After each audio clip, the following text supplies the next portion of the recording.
Ian Collins, and a very happy St. George's Day to you all. It's a day when we should be flying the flag, maybe raising a pint, remembering all those good things about our country, despite our many woes. We'll be talking about a few of those as well. Instead, today of all days, what do we get?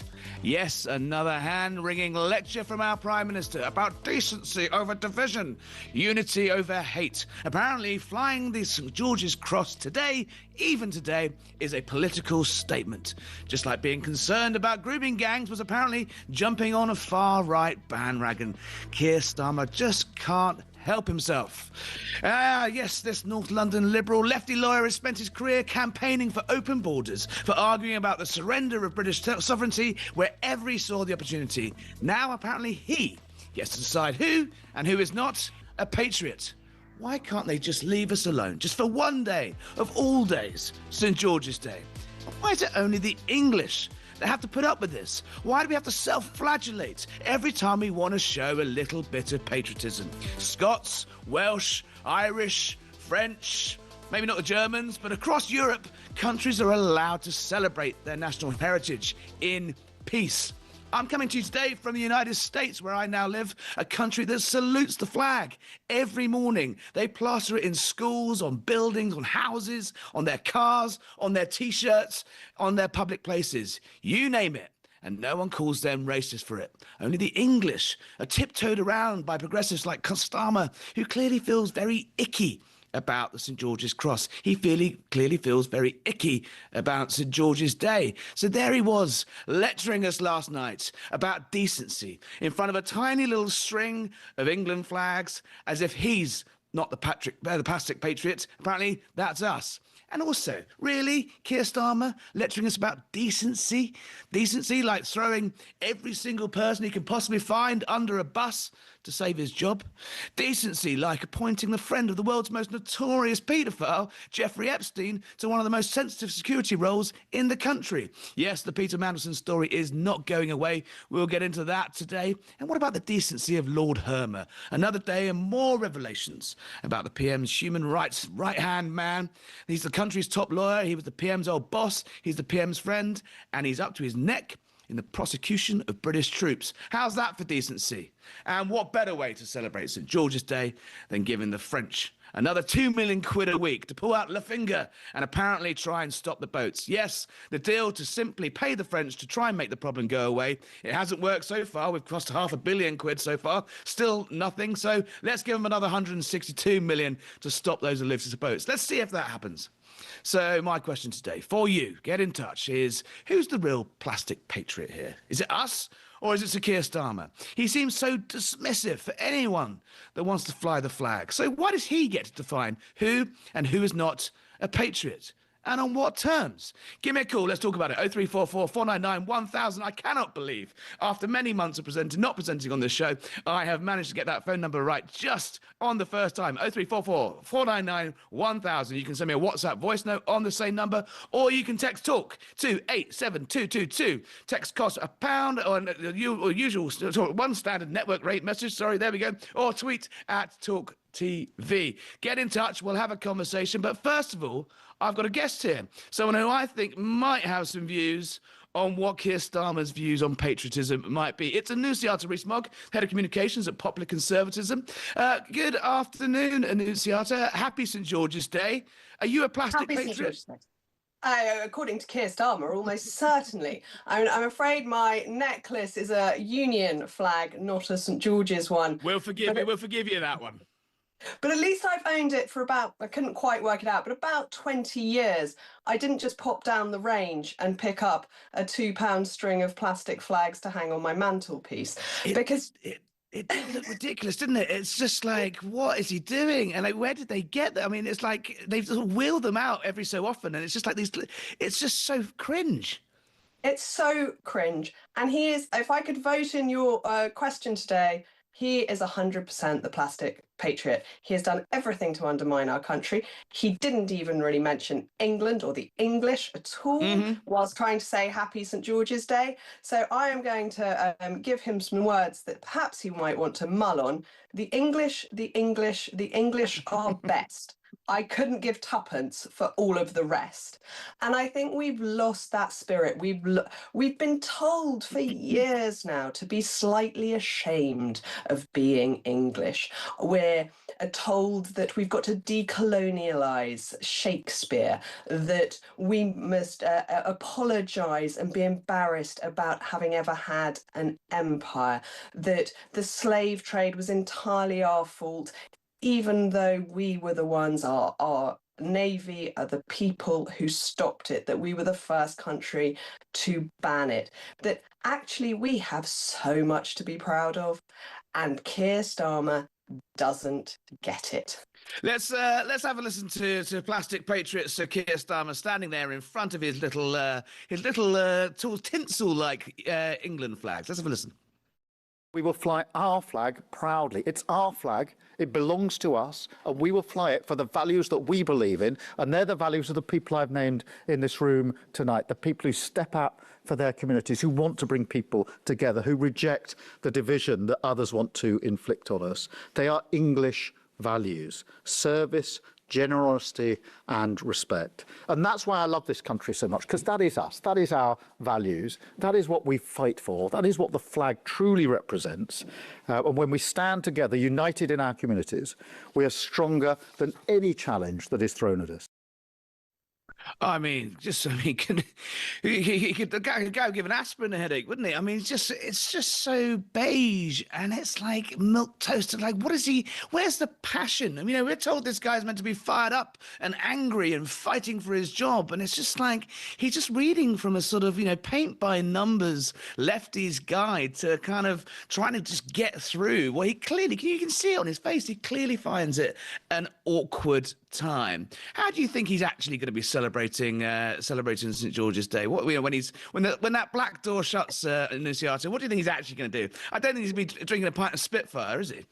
We absolutely know he's not going to be, that he has done this for the cameras. In exactly the same way Sadiq Khan tweeted out, on St George's Day, we come together against diversity, blah, blah, blah, same old line, except for he did it on the 19th of April. Well, if you don't even know when St George's Day is, it can't be very important to you. And I think they're both in exactly the same mould, that they've got this embarrassment about being English, about being British, that we are both. I have obviously just quoted something about the English being best, but actually I'm a quarter Welsh and I'm a quarter Irish, and we're all a melting pot. And somehow the Irish are allowed to be incredibly patriotic on St Patrick's Day, and we're not. Exactly that, and I think Alex mentioned this in the last hour. No one tells the Irish on St Patrick's Day, especially not here in the United States, where it's absolutely massive. To have a sort of hand-wringing session about all the awful things that have been done in the name of the Irish tricolour. The children, the civilians that have been murdered in cold blood by Irish nationalists. We don't have to. That's all just swept under the carpet while we sing nice songs. It's only the English that seem to be sort of forced into this self-flagellation. Why is that? Well, we don't lecture the Scots on St Andrew's Day. We don't lecture the Welsh. I mean, the French have they have the Bastille Day, where they slightly gloss over the the tens of thousands of people that lost their lives in the name of the French Revolution. And if we start to dredge up some of that stuff, you perhaps think French twice. Still have essentially colonies. The French had colonies across the world, as we did, that they took part in the slave trade too. But there isn't a single country in the world that doesn't have something in its history of which it probably should not have pride. That doesn't mean you should write off your entire history. That I've recently been listening to Our Island Story with my children. And it is a fantastic book. It's over 100 years old now, but running through our entire island story, back to the horrors of the Roman invasion and when we were the victims, that every country's been on every side at some point, but we have produced some of the most amazing people, we saved democracy in the Western world. We have so much to be proud of, and we should be allowed to be proud in it. And I have thought for years that the English kind of just have a knowledge that we are wonderful and brilliant, and therefore we don't have to flash it everywhere. But I think it has become so bad that actually probably we now do. And in fact, we should all, like Keir Starmer, be popping down to B&M, other shops are available, and stocking up on our England flags in order to show that we are actually still proud of this country. I know that Reform's got a policy to make schools have flags. I'm very glad to say my kids' state primary school already does. There's a photograph of the King as you walk in, and there's a Union Jack up in the school hall. I couldn't ask for more. I think those values that he talked about, he should respect himself. His service to this country has been to undermine it. His generosity to it has been with taxpayers' money and never any generosity of spirit. And he doesn't respect our country or its people. It is extraordinary. Did you think? I mean, I've been reading Reform's policy. I've been keeping an eye on things over in the old country from here.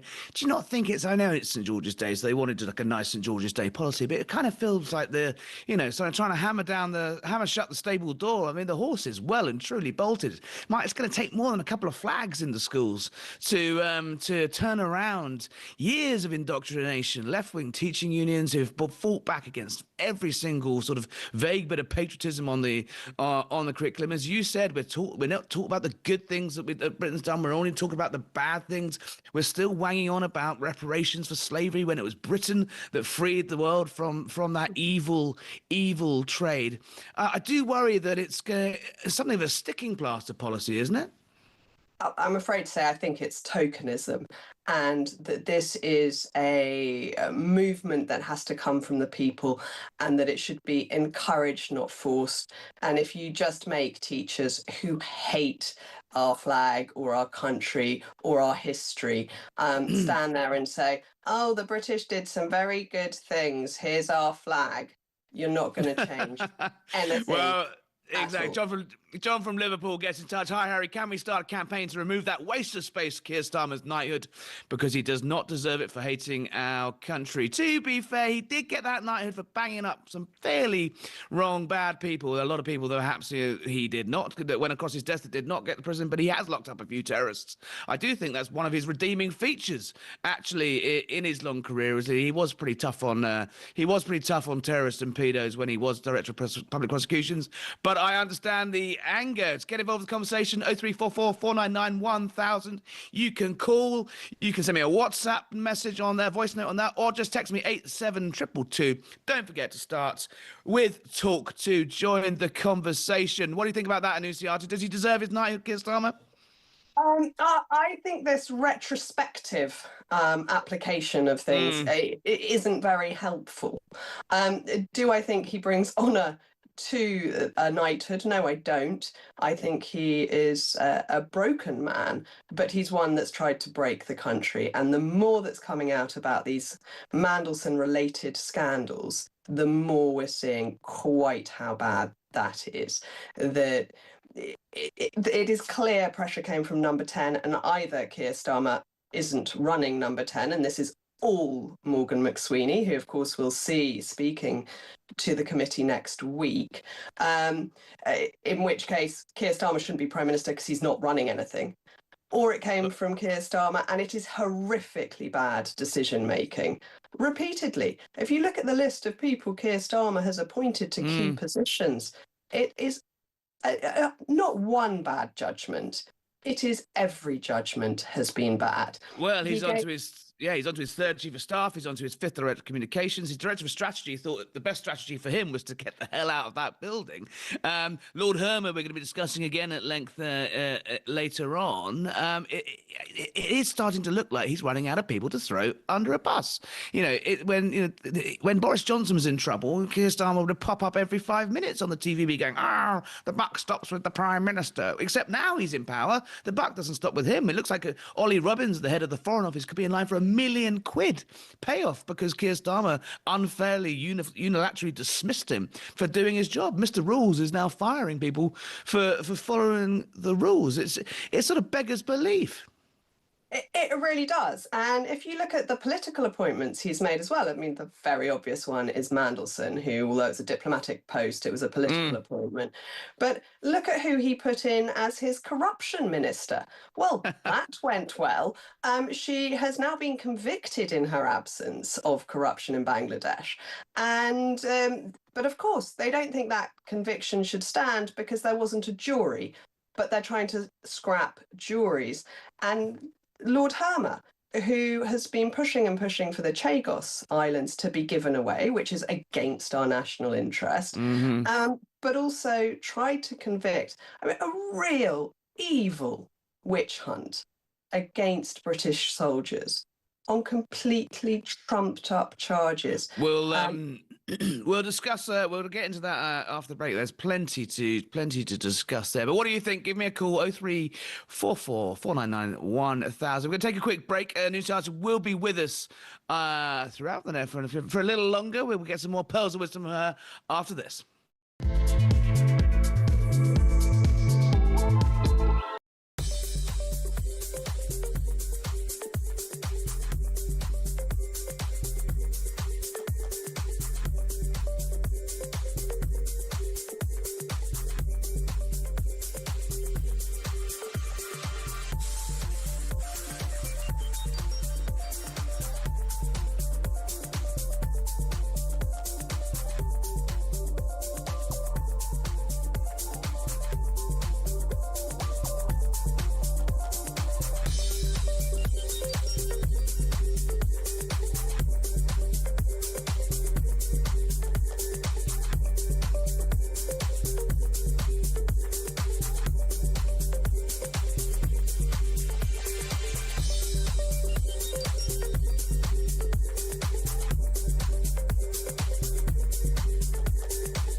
The handover briefing I was getting as I arrived at post was what I felt was a generally dismissive attitude to his vetting clearance. The focus was on getting Mandelson out to Washington quickly. Despite this atmosphere, an atmosphere of pressure, the department completed developed vetting to the normal high standard. Because the vetting process is not there to determine fitness for office or reputational risk, it's there to protect national security.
Across the UK, on DAB+, on your smart speaker, on your smart TV, and on your side. This is Talk. Hello again, it's Harry Cole here, in for Ian Collins, and a busy St George's Day of, well, fairly interesting patriotic news. How do we feel about giving the French even more cash to patrol the beaches? They've been doing such a brilliant job of stopping the boats so far. I think I've seen one video of them slashing up a dinghy and stopping it launching. Conveniently, they invited the BBC to watch that one, but we haven't seen it really repeated since. But, lo and behold, the Home Secretary, Shabina Mahmood, has signed up a new deal, a rollover deal. They've been haggling over the terms of this for a little while. Another 162 million quid a year to France for a single year. That works out more than 2 million quid a week. And what are we getting for it? Well, the boats keep coming. But let's see what the Home Secretary had to say. Just days ago, I was appointed Home Secretary with one clear priority: tackling illegal migration. The government has already laid the foundations. We have lifted removals to 35,000 people and struck a historic agreement with France. But the challenge that we face is considerable and we must go further. That's why I have hosted our Five Eyes allies: America, Australia, Canada and New Zealand.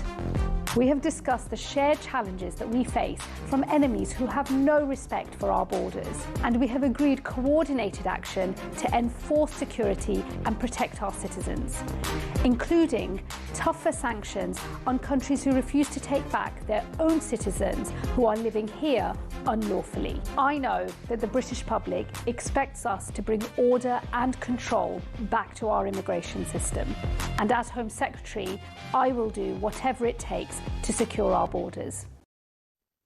So what are we getting for our extra £162 million a year to France? Well, riot-trained police will be sent to patrol the beaches of France. That sounds pretty good in my view, perhaps. You know, if we've seen that, we all seen those pictures of the gendarmerie smoking cigarettes and looking on loosely as boats are launched into the waters, and they don't seem too interested in getting their pantaloons wet by getting in the water to stop those boats launching. So maybe some good old-fashioned British bobbies and their truncheons and maybe Stanley knives to slash those boats might have some better success. Previous deal was worth about £476 million for France. That went over 5 years. Didn't do much. We're seeing record numbers of crossings. One thing that Mahmoud has argued is that there should be some clawback options. Apparently, if the French don't perform, if they don't meet certain targets of stopping boats, we'll be able to claw back up to £100 million of this deal. And I have to say, if you believe that, I have a bridge to sell you. What do you think? Annunciata Rees-Mogg is still with me. Annunciata, do you think we're ever going to see a single penny of this money coming back to the Treasury if the French decide that you know what, actually, yeah, we didn't do a very good job after all? Yeah, right. I'm afraid I don't believe it at all. We've already seen deal after deal with the French that have borne no positive results from the British point of view. They have a fascinating way of calculating how many returns there are. Last year, it was only a third that they managed to stop. They don't even claim that it was more than half. But they basically, if some people turn up and go, oh, actually, that looks a bit dangerous, I'm not going to bother trying, they claim that as a win. If the weather's not good enough and so people don't set off, they claim that as a win. They've barely stopped any. They seem to be in a deal with Belgium that there are people going along the coast to fudge the numbers in that way.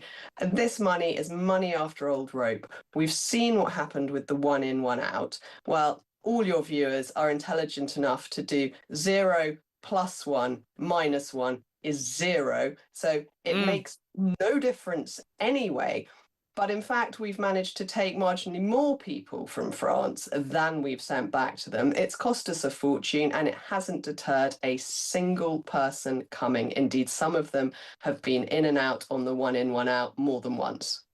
It's just astonishing, isn't it? I mean, I actually went to Albania with Keir Starmer just before I moved to the United States, and he was trying to do a deal with them. They said, no, we're not taking your migrants. We were promised, the Balkans would be used to process people. There'd been talk of the Channel Islands being used. There'd been talk of the Falklands being used. We're literally paying the French money for old rope. You mentioned the one in, one out deal as a total farce. It feels like they're running out of road here on this. They can't just turns out this stuff was complicated. You can't just scream, stop the boats, smash the gangs. Keir Starmer said, when he came in, I'm not going to do three-letter slogans, but then he had his three-letter slogan, it was smash the gangs. The gangs look like, they look like they're rolling in it. Without some radical, serious action, I don't understand how this is going to stop. I mean, here in the United States, people look at, what Donald Trump did on the southern border. He basically shut it with vibes. He said, if you come here, you will not be processed. You will not be released into the community. You will not be given £45 a week for luxury toiletries, and you won't be put up in a hotel. You're just simply turned away. And you know what? Since January 2024, the number of people crossing the southern border now? Zero. Zero catch and release into the community. And he just did it. It turns out you can just do things. But Keir Starmer and Lord Hermer, and more on him in a moment, seem incapable of actually, they'll find any excuse not to actually crack the whip. Is there anything you think that Labour can do, Nancy, that they haven't already tried? Oh, I am going to give Shabana Mahmood a little bit of credit here. I think she's okay. trying. We are fair and balanced. She's trying to do things that she has some hope might work. She's taken certainly a much tougher stance than any of her Labour predecessors, but it's lost her, I think, the leadership chance she might have had. Well, I don't know. Would it? I mean, it looks like in her own party, I think. Yeah, but I mean, Labour. All the lefties in Labour are all drifting off to the Greens. You've got Keir Starmer looking nervously over his left flank. If all those Labour members who voted for Jeremy Corbyn and all those MPs that look far more comfortable, sort of doing nothing and hand-wringing about benefits and immigration and the rising cost of the NHS, you name it, they won't. You name the problem, they won't get involved. Maybe there could be a central rump of the Labour Party that that get it. They understand that immigration is a key issue. If the Labour Party splits down the middle and there's a right-wing flank left, Shabana Mahmood might be in with a chance. But the Labour Party, again, as it is, she's got none. Let's not hold our breath. Let's not hold our breath on that one. Texts are coming in. Keep them coming. Harry, happy St George's Day. Thank you, Margaret in Birmingham. Starmer, go and chill out and be a patriot. Land of hope and glory. Rule Britannia. That's a laugh. We have no ships, and she's right, isn't she? We have no ships, and we couldn't stop the boats in the Channel if even we wanted to. We couldn't send a single boat to Cyprus if we wanted to turn the boats around. We've got thousands and thousands of very small boats that take about 100, 150 people that the people traffickers have kindly left in our possession after shipping the people over. The problem is we don't have any big boats to stop them. What we need is a really serious deterrent. We need to make sure that people go before they're allowed to disappear into the community or before we pay them a single penny, or we need to contain them and remove them. And that is going to mean containment centres, and it's going to mean flights to a third country if we do any processing, which I think we have some obligation to, because probably about 1 in 1,000 might have some kind of really genuine claim. And I think we're not an evil country, that we do have sympathy when people are facing genuine torture. But that's not what's happening. People are coming. People are getting here, staying in houses of multiple occupation in the middle of communities, near schools. They're staying in hotels. The taxpayer is paying for all of that. We're giving them an allowance, a phone, free dentistry, free healthcare. It looks like a holiday. In the meantime, they're also going off and getting illegal jobs, getting more money, and we've got no grip on it at all. Until we stop all of those attractions to our country and replace them with deterrence, this is not going to stop. You could put a wall down the Channel and it would carry on. Although I did hear a great one. If you put Starmer's desk there, nothing would ever cross it.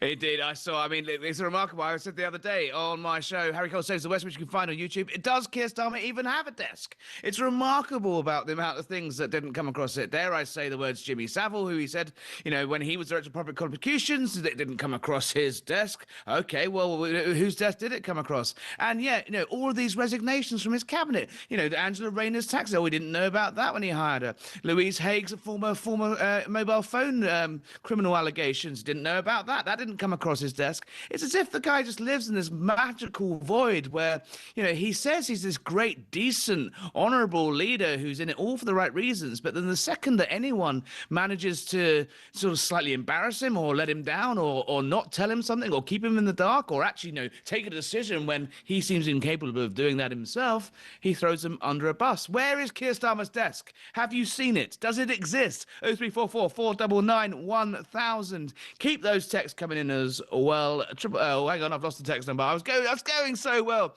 87222. Don't forget to include talk at the start of that message. A message from Colombia. I don't think that's Colombia in America. I think that's Colombia in Hampshire. Hi, Harry. Just another alarm clock Brit here, appalled and disgusted with our pathetic PM and our Labour government. But they won't stop me being proud of our country. Happy St. George's Day, everyone. And that is, well, it's an anonymous message. But is your name Columbia, or are you from Colombia? Anyway, Mr. Columbia from Hampshire, it says here, another alarm clock Brit appalled. How are you feeling? It is St. George's Day. Why does Keir Starmer get to tell you how you should celebrate today, how you should fly your flag, who's a patriot, who's not? Annunciata Rees-Mogg, thank you for joining us there. We're going to take a quick break. After that, we're going to have someone who's certainly has some patriotic views of herself. Suella Braverman, former Home Secretary, will be here. What a day for that.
Across the UK, on DAB+, on your smart speaker, on your smart TV, and on your side.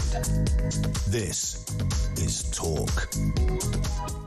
All right, well, back to Talk. It's Harry Cole in for Ian Collins, coming to you from sunny Washington, D.C. in the United States, a country that's not afraid to fly its flag, a country that's, well, they won't shut up about America 250. It's 250 years since our little disagreement between Britain and America over the direction of the world, but, you know, they are proud to celebrate it. Meanwhile, back at home, St. George's Day feels like something to be tiptoed around. Sir Keir Starmer getting out his tiny little his England flag bunting and standing there and telling us that it's all about decency. Let's see what Keir Starmer had to say. Do you agree? Is this how you're celebrating St. Patrick's Day, St. George's Day?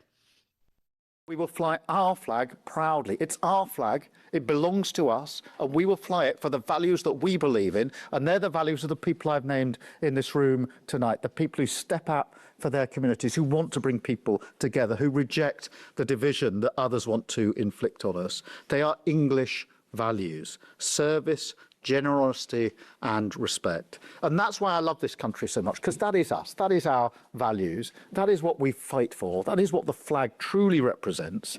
And when we stand together, united in our communities, we are stronger than any challenge that is thrown at us. Did anyone hear him say the word England there at any point? Rory text, that's our values. Starmer is dangerously daft. So there we have it. The Prime Minister's decreed that if you disagree with him, but you're flying the flag, you are a plastic patriot. Let's have a chat with Suella Braverman, now of Reform, formerly the Conservative Home Secretary, an old sparring partner of mine over the years. Suella, how are you? How are you celebrating St. George's Day, and are you a plastic patriot?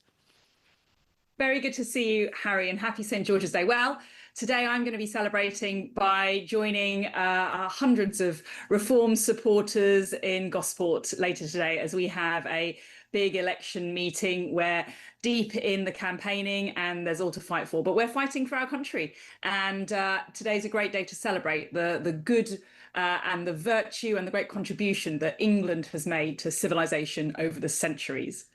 So well, you've unveiled plans today for a patriotic curriculum in British schools within the first 100 days of a reform government. I feel like you're angling for the education job in that government. We'll talk about that in a moment. But tell us what does a patriotic curriculum look like? And surely, aren't we a little bit down the rabbit hole? Aren't we a little too late for simply sticking up a couple of flags and waving the Union Jack? I mean, there'd be years of damage to undo in our education system.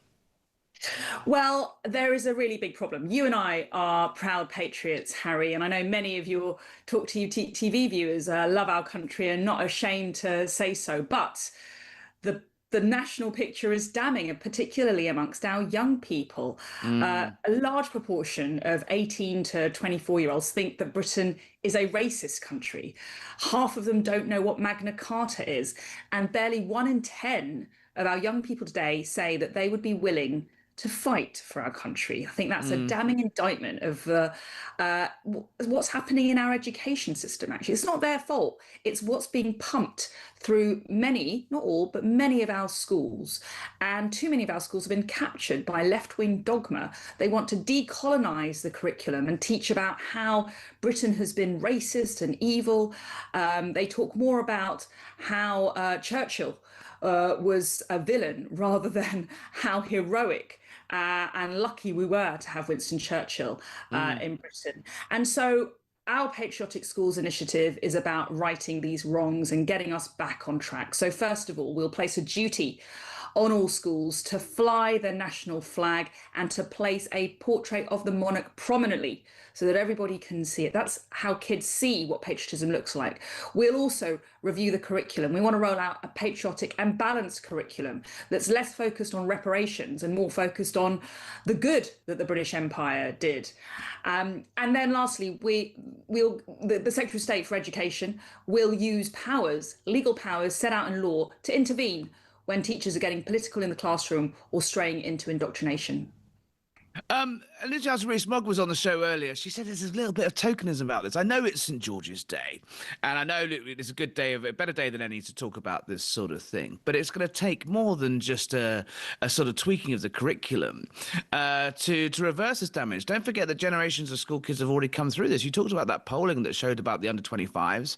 They're extremely left-wing. We've seen the rise of the Greens. So you look at that polling, the Conservatives and Reform are struggling with that demographic. Is it not something a little deeper than just what's being taught in the classrooms? And in fact, that actually people don't have that connection that they once had with this country with a capital. What's this country ever done for them? What's capitalism ever done for them? They can't get on the housing ladder. They can't get a decent job. They can't afford to get married. They can't afford to have kids. They can't afford childcare. They can't afford, and actually it's more than just what they're being taught in the classrooms. It's you're going to accuse me of sounding like a progressive lefty now. It's their lived experience.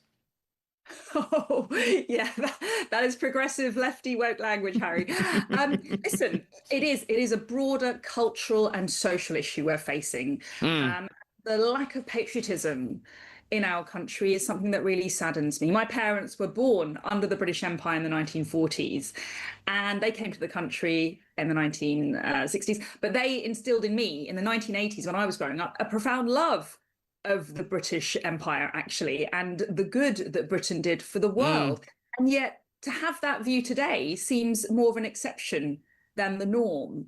Our St. George's flag is branded as racist by so many people, I dare say on the Labour benches, actually. Emily Thornberry, I know it was a long time ago, but a lot of people on the left think that the St. George's flag is a mark of the far right. No, the St. George's is a proud symbol of our great nation. And I speak to so many people these days of all ages who say they're shy, they're scared of demonstrating love of country, patriotism, because they're scared of being called racist or far right. And that is something more deeper, you're right, than schools, but it does start with schools. It does start with what we're teaching our kids.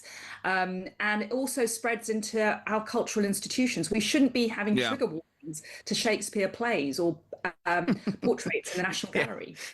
Julius Caesar may contain violence.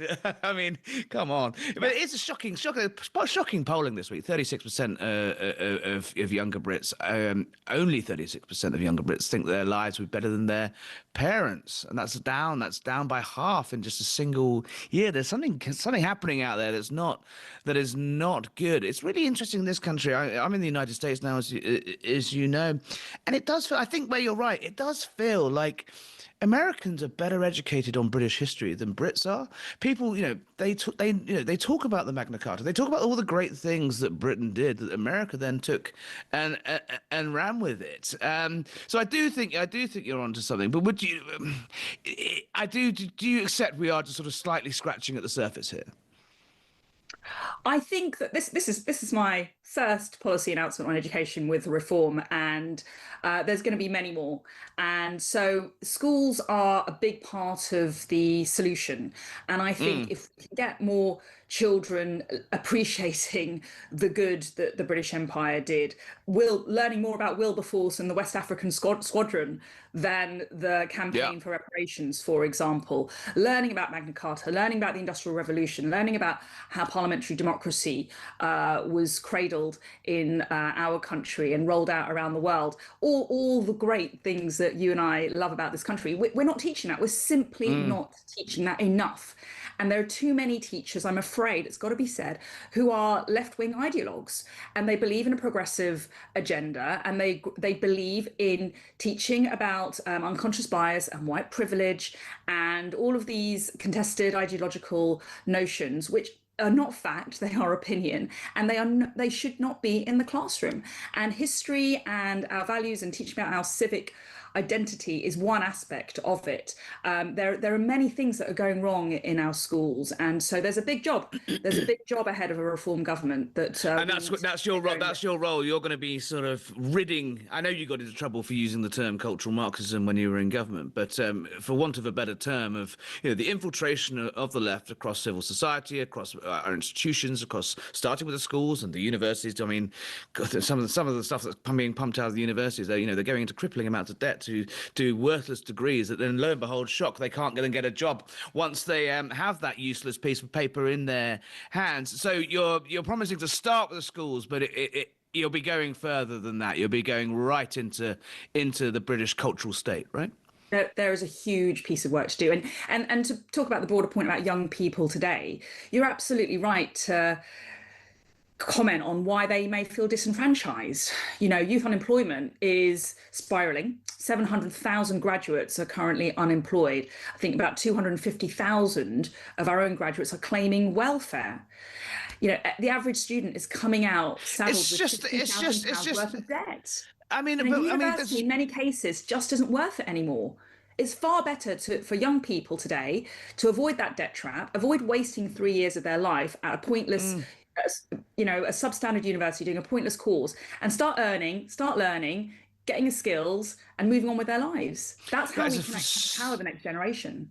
That is an astonishing statistic, which I didn't know that. You've just opened my eyes to that one. But that just sums up the complete money washing circle that it is. You go into crippling debt from the state to pay for your university education that you then can't afford to get a job after you've done it. So you go on the dole, and round and round and round and round it goes. And who's getting screwed? The good old fashioned British worker.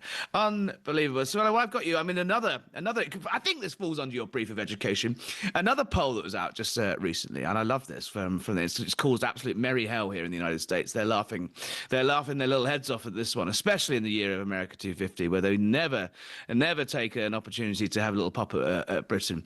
It was this poll that showed that actually they asked Brits how rich they thought they were compared to Americans, and it ranked it. Basically, the Brits thought they would be, if they joined the United States, they'd be about the 7th richest state in America. It's actually the 51st. Even Mississippi, I went down there not long ago. The poorest state in the Union, where has a higher GDP per capita than the United Kingdom. It is an astonishing fact. Wages are higher, quality of life is higher, and their share of GDP is higher.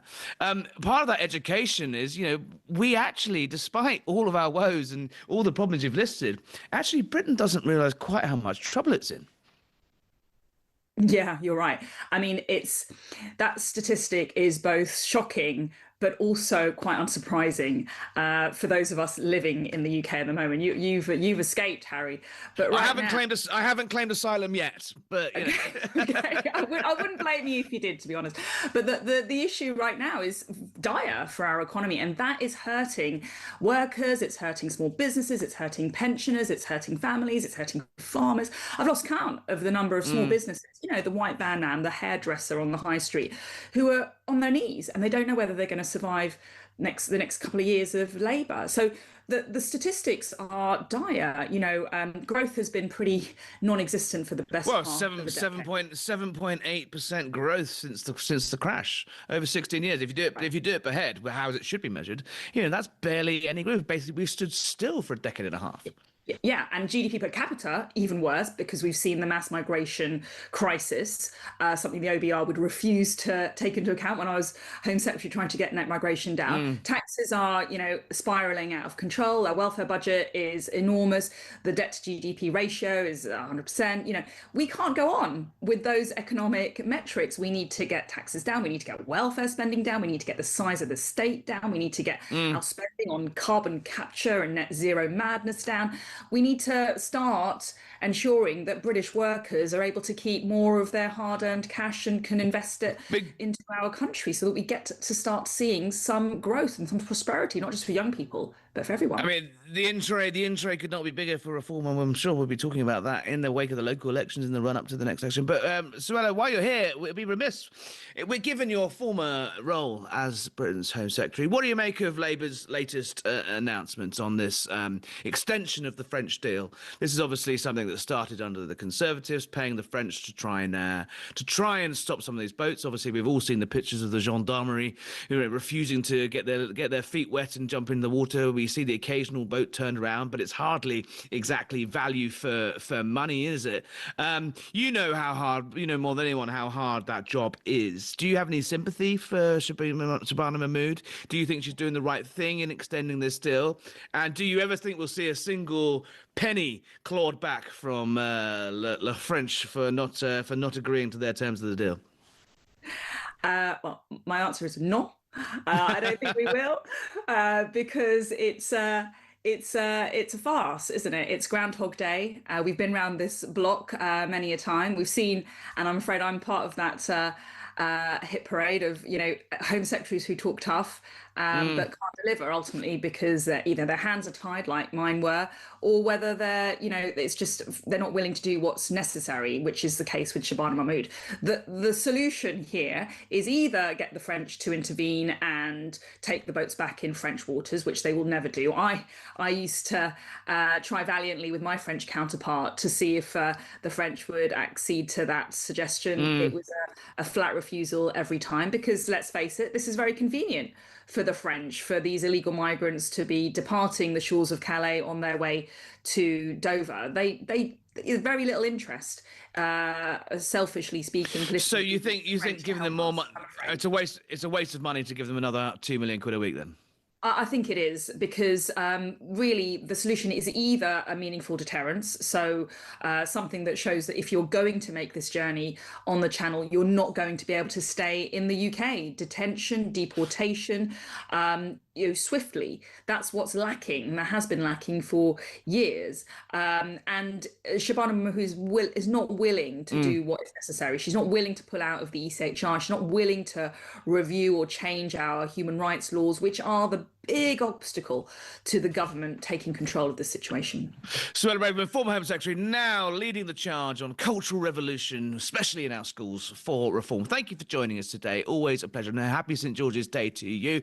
And a happy St George's Day to all of you. 03444991000. What do you think of all this so far? Lots more to discuss. We're taking your calls. We're taking your texts. 87222 on the text. Don't forget to start with talk. Liam says, that was a great Keir Starmer impression. Can you do it again, please? Liam, if you're good, I might do it in the second hour. You never know. Just don't go away. We're taking calls after this.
handover briefing I was getting as I arrived at post was what I felt was a generally dismissive attitude to his vetting clearance. The focus was on getting Mandelson out to Washington quickly. Despite this atmosphere, an atmosphere of pressure, the department completed developed vetting to the normal high standard. Because the vetting process is not there to determine fitness for office or reputational risk, it's there to protect national security. Across the UK, on DAB+, on your smart speaker, on your smart TV, and on your side. This is Talk. Hello, it's Harry Cole in for Ian Collins and the home of common sense. So we are talking about, on this sunny St George's Day, what it means to be English. And does Keir Starmer get to define who is a patriot and who is not? Get involved in the conversation, 03444 99 1000. If you want to send me a voice note, if you want to send me a call, do that. You can text us on 87222. Don't forget talk at the top of that.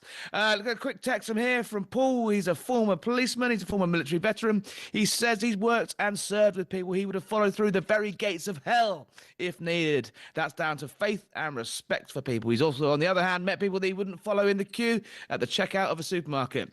And guess which side he thinks Keir Starmer's on that? He says Starmer has no respect. He commands no respect. He has no credibility in this country or abroad. He's not a leader. He is a liability. Do you agree? Get in touch. We've got a caller and someone I remember from, I think, the last time I presented on this show, which was many, many months ago. It's Georgina in London. Hello, Georgina. Hello, Harry, and a very happy St. George's Day to you. To you too. Well, I'm totally sick and tired with everything that's going on with Keir Starmer. He hates us. He hates the British, and he hates our country. I mean, does he hate the British, or does he just think British is something else? Think British is something to be a little bit queasy about? You think he hates this country? Yeah. Why does he want to lead it? Well, I'll tell you for why, if you'll just bear with me for a minute, Harry. Of course. I mean, not content with trying to make us feel ashamed of our heritage, our history, our culture.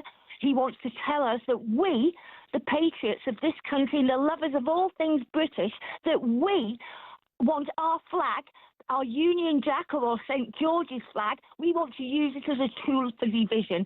Keir Starmer, Harry, is the father of division in our country. He hates everything that we, the British, stand for. His loyalties are to the European flag, the Pakistani flag, the Palestinian flag. His loyalties have never been with us, the British, and he couldn't have made that more clear if he'd have spat in our faces. Our children are being indoctrinated with a hatred of all things British. They're being taught to be ashamed of their heritage and their culture from an early age. They're being told to be ashamed of our flag. They're being taught that Britain and everything that it has ever stood for, that they should be embarrassed about it. We're not allowed to celebrate anything anymore, Harry, to do with our history. We're seeing shops celebrate foreign holidays whilst our own are being cast aside and forgotten. We're seeing Palestinian flags left, right and centre whilst our own flag, the flag of our country, is called divisive and intimidating. Every policy, every legislation, every new rule this man, Keir Starmer, has brought in is just another constitutional straitjacket to put every British subject in our country in. And every new rule that he makes dilutes our Britishness a little bit more. He's done his very best to water down and to destabilise everything that makes Great Britain great. And I, for one, have had enough of his treachery, Harry, to both our country and our people. I'm really upset about this. When you're advised against flying the flag of your country, when you're living in that country, in fear of offending visitors from other nations who've been given the privilege, Harry, and the luxury of being allowed to stay here in our country, that's when you realise that something is exponentially wrong within the very heart of our so-called government. These people running our country do not care about the British people. They are a pretty damning assessment there, Georgina. What did you make of Suella Braverman, who was just on the show? Do you think that Reform have got the right plans to is it going to be enough to turn that tide? You seem pretty animated by it. Well, do you know what? I would love to think that reform were the answer to our prayers, and I think getting reform as the next government will be a step in the right direction to getting this country back to where it used to be. And it's going to take decades to do it, Harry, because where we are now, we are being put in a hole that we're not going to get out of, both financially and culturally. We are not the same country that we were 50 years ago when I was a young girl. You know what I mean? It's a totally different thing now. It's a different dynamic every which way you look. Georgina in London, always a passionate caller. Happy St. George's Day, and I hope it's... I hear you. Text coming in. Barbara agrees with you, Georgina. She says, Georgina is right. Starmer has spat in our faces and branded a huge segment of the population as far-right and racist if they're not left-wing. Do you remember that one when, we were all accused of jumping on a far-right bandwagon? Kev said... Oh, no, Teresa says, no St. George's Day in her daughter's primary school. Apparently the teachers have told their daughters, they shouldn't be celebrating St. George's Day, as St. George never came to the UK. Do you remember that one? Apparently he's Turkish and we're not even allowed fish and chips. Apparently that's foreign as well. Nothing's allowed to be English. Remember that? God, Keir Starmer would have liked that one. One more text. Afternoon, Harry. My daughter did a four-year primary school teaching degree starting in 2017. She left to £89,000 in debt. Well, there we go. Coming up after the break, we're going to talk about that deal with the French, and we'll finally end the migrant crisis. It's St. George's Day. This is Talk. I'm Harry Cole. Don't go anywhere.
Across the UK, on DAB+, on your smart speaker, on your smart TV, and on your side. This is Talk.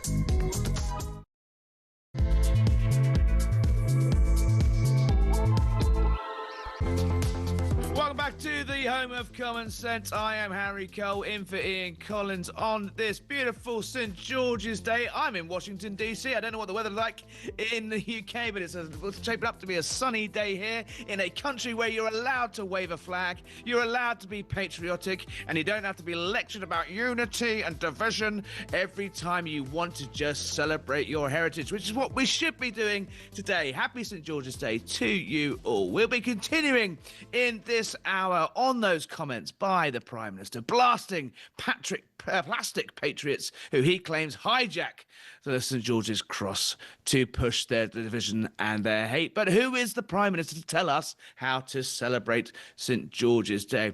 And on St George's Day of all days, Home Secretary Shabina Mahmood has announced another, you got it, £162 million a year to the French to try and stop the boats. They tried to smash the gangs, that didn't work. They tried all sorts of things that have just flopped, and so they've just, in age-old truth, got out the checkbook again. But will it work? We'll talk to experts. We'll talk to people that know how this stuff works on the ground.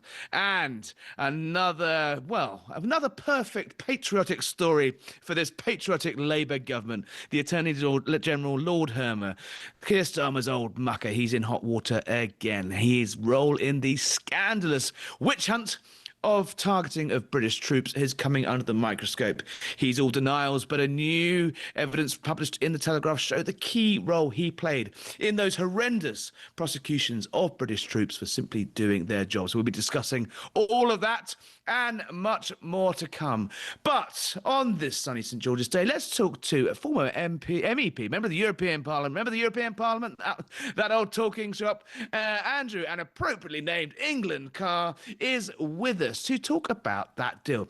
So, £662 million of your hard-earned cash will be going across the Channel to give the gendarmerie to pull up their pantalon, get out their Stanley knives, and maybe stop a few boats, slash a few dinghies. Will it work? Well, apparently the Home Secretary is so confident it's going to work. She's written into the accord, that she will be able to claw back £100 million of the money if the French don't keep up to their terms of the deal. But what those criteria means, we do not know. It's all rather woolly. But will we actually be seeing any noticeable sign in that constant tide of boats coming across the Channel? Let's talk to Mr. England Carr. Good afternoon, sir. Happy I keep saying St Patrick's Day. Happy St George's Day.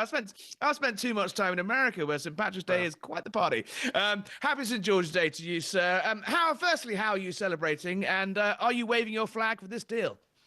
Well, I'm certainly enjoying. We've got some cracking good weather in Birmingham here, so I'm pleased. So I'm really pleased about that, actually.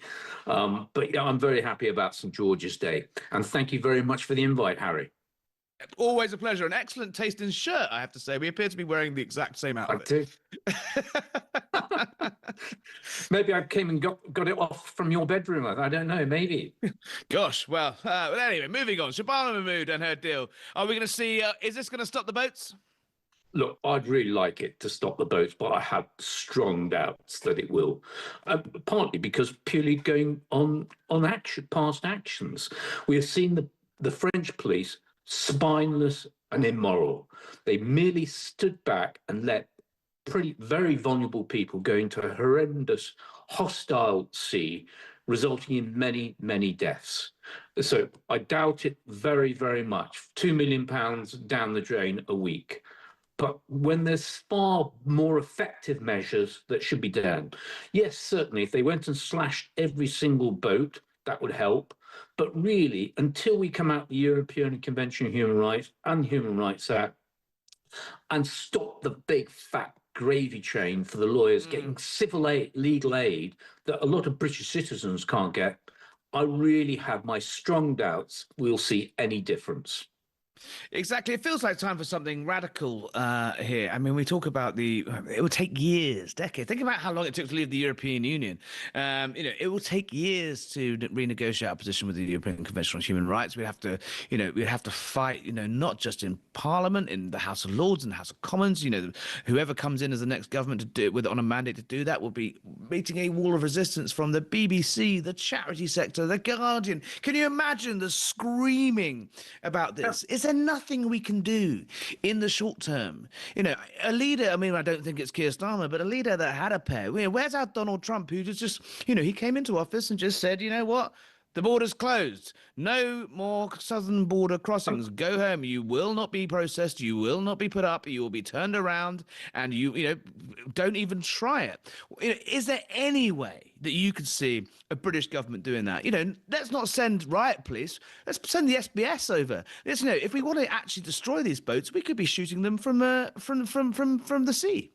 I don't think you need to go to start shooting them, but certainly do not the people. Not the people. I'm talking about the dinghies. Not even the boat. But let's do common sense, multiple approaches that will have practical effect. We have seen other countries, when you turn the boats around, it stops. And we've seen other countries in Europe being very effective.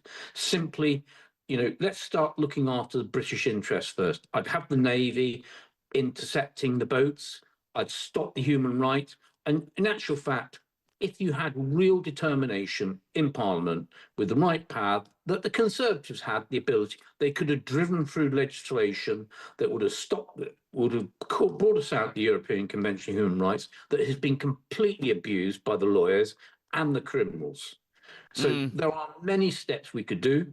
You've just got to grow a pair and get on with it. But this is just a bit of fanfare that I do not think is going to really work, because I don't think the French are scared of water. They won't even go in the water most of the time, except for a few BBC high clips where they slash one boat. Big deal. Come on. I might have been born at night, but it wasn't last night. I'm afraid I don't think it's going to work. I wish I'm not entirely sure we've got the naval capacity to turn around the boats. Have we? We could barely muster one destroyer to go to Cyprus. I mean, the aircraft carrier is being escorted to the Arctic by the Germans. We're relying on the French to carry our water and defending our own RAF bases in the Mediterranean. I mean, have we even got enough boats to patrol the Channel?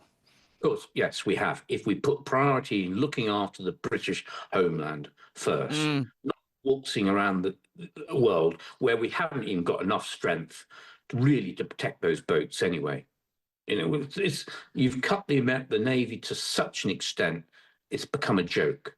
So let's start concentrating on what we can do, patrolling our own shores, because at the end of the day, this mass illegal immigration is a national crisis. It's causing major social disharmony. Come on, this is a national crisis. Let's look after our own, and let's take practical steps that we could make immediate effect. All you need is a proper political willpower. You won't get it from this government, though. Is Nigel Farage the man to do it? I mean, you've worked closely with him in the Brexit Party. You've seen him up close. I think Nigel Farage looks after Nigel Farage first and foremost, and I'll give you one clear example of this. When we had the Boris deal, there are many of us in the Brexit Party who looked at it and we saw it was no better than the Theresa May deal. And I said to Farage, what do you think? And he said, I'd prefer a second referendum to this. But he didn't have the moral fibre to go public on that. And where I was. And I think, I go how people act, not what they say. So I'm afraid I have my doubts about Nigel Farage really having the willpower to pull it through. Well, if not him, then who? I mean, he says the Labour can't do it. Conservatives, these problems, the boat started in 2018 under the Conservatives. They went round the houses on this. They didn't leave the ECHR. They're saying they're going to leave the ECHR now, but do we believe them after 14 years of throwing open Britain's borders? You're quite right. Maybe they've learned a lesson. They've got such a pasting, and quite rightly, they acted like a bunch of scoundrels when in Parliament. The Conservatives told a pack of lies, and quite honestly, the public gave them a good kicking. Maybe you might have Rupert Lowe. I know he's still got a long way to go though. But maybe the Conservatives have got a bit of backbone now, because we can't carry on like this. We're going to face major civil unrest if we do not control this mass illegal immigration and stop rewarding criminals coming into our country. Andrew, stay there. Texts are pouring in. Immigration, Tony Adams, Australia, Donald Trump, America. They stopped it in a week. Well, not quite a week, but they certainly did stop it. Says Derek in Hertfordshire. Victor Orban in Hungary. Well, no longer. He didn't let it start.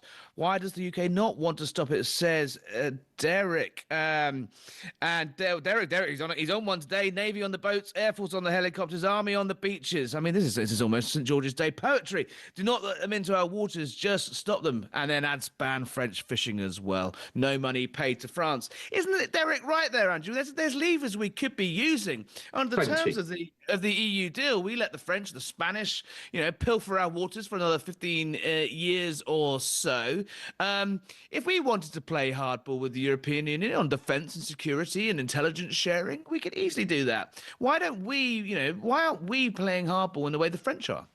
Absolutely. And the French have done that many a time, haven't they? Remember the farmers, they're farmers and tourists for doing. You just got to grow a backbone and go in, look, we're going to look after British interests first and stop pandering and paying out a fortune, especially to the legal aid lawyers that quite honestly have, encouraged criminal activity, some of them.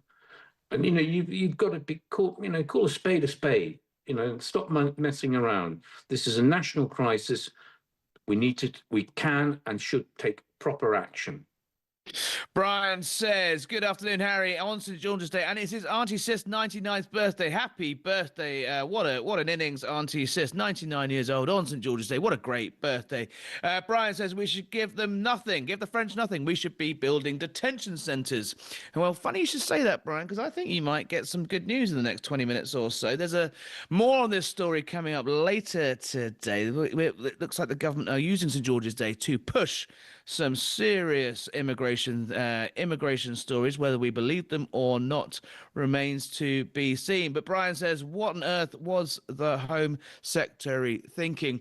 Andrew, that pull factor is a big issue. We've seen on Snapchat and TikTok people coming over here. They're like showing off their 4-star hotels. They're taking, they get their free toiletries. They get their debit card. They get their ability to walk and mingle freely amongst the community. Why not just slap them in a detention centre? Why not lock them up in a former army base? And why are they allowed to roam freely across the country, across villages and towns in Britain, while they're having their asylum process? That pull factor is clearly, obviously, the easiest thing to stop.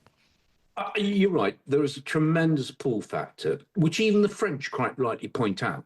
That's one of the reasons. Now, so what we do, we stop the pull factor, stop paying them, contain them. As soon as they come in, they are contained and deported. But okay, for the odd, rare ones, that is a genuine asylum seeker, but that's different. But no more wandering around. Certainly, I'd put electronic tags on them as well. They are a national security risk, having all these people coming in. We've seen some of the horrendous crimes already, apart from the potential terrorists. Just use common sense. The average person in the street would be able to do a lot more than I'm afraid some of these elected politicians are doing at the moment. Andrew England Carr, the man almost perfectly named to celebrate St. George's Day. How are you celebrating this afternoon? What will you be doing to celebrate St. George today?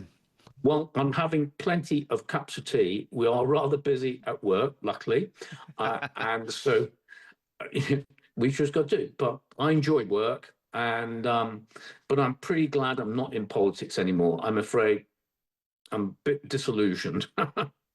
I got that vibe. Well, listen, thank you for joining us today. Happy St. George's Day, and a dose of common sense there from Andrew England Carr. Don't forget to call me 03444991000. So keep those texts coming in 87222. Make sure you include talk at the start. We're going to take a quick break. Afterwards, we're talking about everyone's favourite bogeyman. It's Lord Hermer. Don't go away.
handover briefing I was getting as I arrived at post was what I felt was a generally dismissive attitude to his vetting clearance.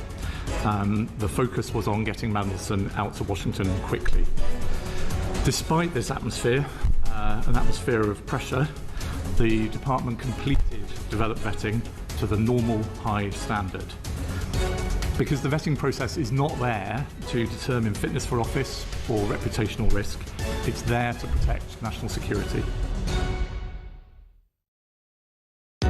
Across the UK, on DAB+, on your smart speaker, on your smart TV, and on your side. This is Talk. Welcome back on this patriotic day on the home of common sense. I'm Harry Cole, in for Ian Collins. It is St George's Day, and we are once again being lectured by our Prime Minister about what it means to be English. Meanwhile, his right-hand man, Lord Hermer, or you could say his left-hand man, Lord Hermer, the Attorney General, never a man shy of controversy. He's a man that wants to give away the Chagos Islands. He's the man that's stopping proper intervention in the Channel. He won't let us board Russian Shadow Fleet ships. You name it, he'll block it. He'll find a legal angle to stop it. But this is a man with his own rather checkered past. There isn't a single anti-British case that this man hasn't really been associated for in some time. He even once defended Gerry Adams, of all people. Yes, Lord Hermer, the doyen of human rights lawyers. Keir Starmer, he's a guy that Keir Starmer, the lefty North London liberal lawyer, looks up to as the king of lefty lawyers. If you would make lefty lawyers in a lab, you would produce Lord Hermer. He's a very charming guy, he's very smart, he's very dangerous, and he's under the spotlight in the Telegraph today, where his role in a decade-long scandal pursuing British troops for what happened in Iraq and Afghanistan has been under the spotlight. Andrew Fox is joining us today, a former major in the Parachute Regiment, now the Senior Associate Fellow at the Henry Jackson Society, and a man who I can safely say is not a plastic patriot. So I hope you're listening, Keir Starmer. Andrew Fox, you don't tell Andrew Fox what it means to be British. Andrew, happy St George's Day. Fill us in on where we are with Lord Hermer. It's a little bit complex, but I mean, top line, he wasn't on our side again. No, and it looks certainly from the emails that the Telegraph has published that he was giving serious advice for as much as 10 years to people who were trying to sue British soldiers through the British courts for actions they undertook in Iraq. It turns out in discovery that these are members of the Mahdi army, which was who the British were fighting in Basra in Iraq. So he was representing people who actually fought and killed British soldiers, essentially. And there are some really damning lines in those emails, like this might not have been a crime, but we need wiggle room. Comments like that suggest that perhaps there was a good knowledge that these might have been fake, and yet they were still pursued and hounded British soldiers through the courts. And one of the lawyers involved was even struck off and convicted of fraud over this. It's a name it really does seem particularly sordid. It's a name we haven't heard for a long time, is old Phil Shiner. He was, he was utterly disgraced for his, basically set up a cottage industry as far as, everyone says, of going after British troops. And what a public inquiry later found was deemed deliberate lies built on ingrained hostility towards the British Army. Taxpayers' money was siphoned off in, once again, a big legal aid jamboree.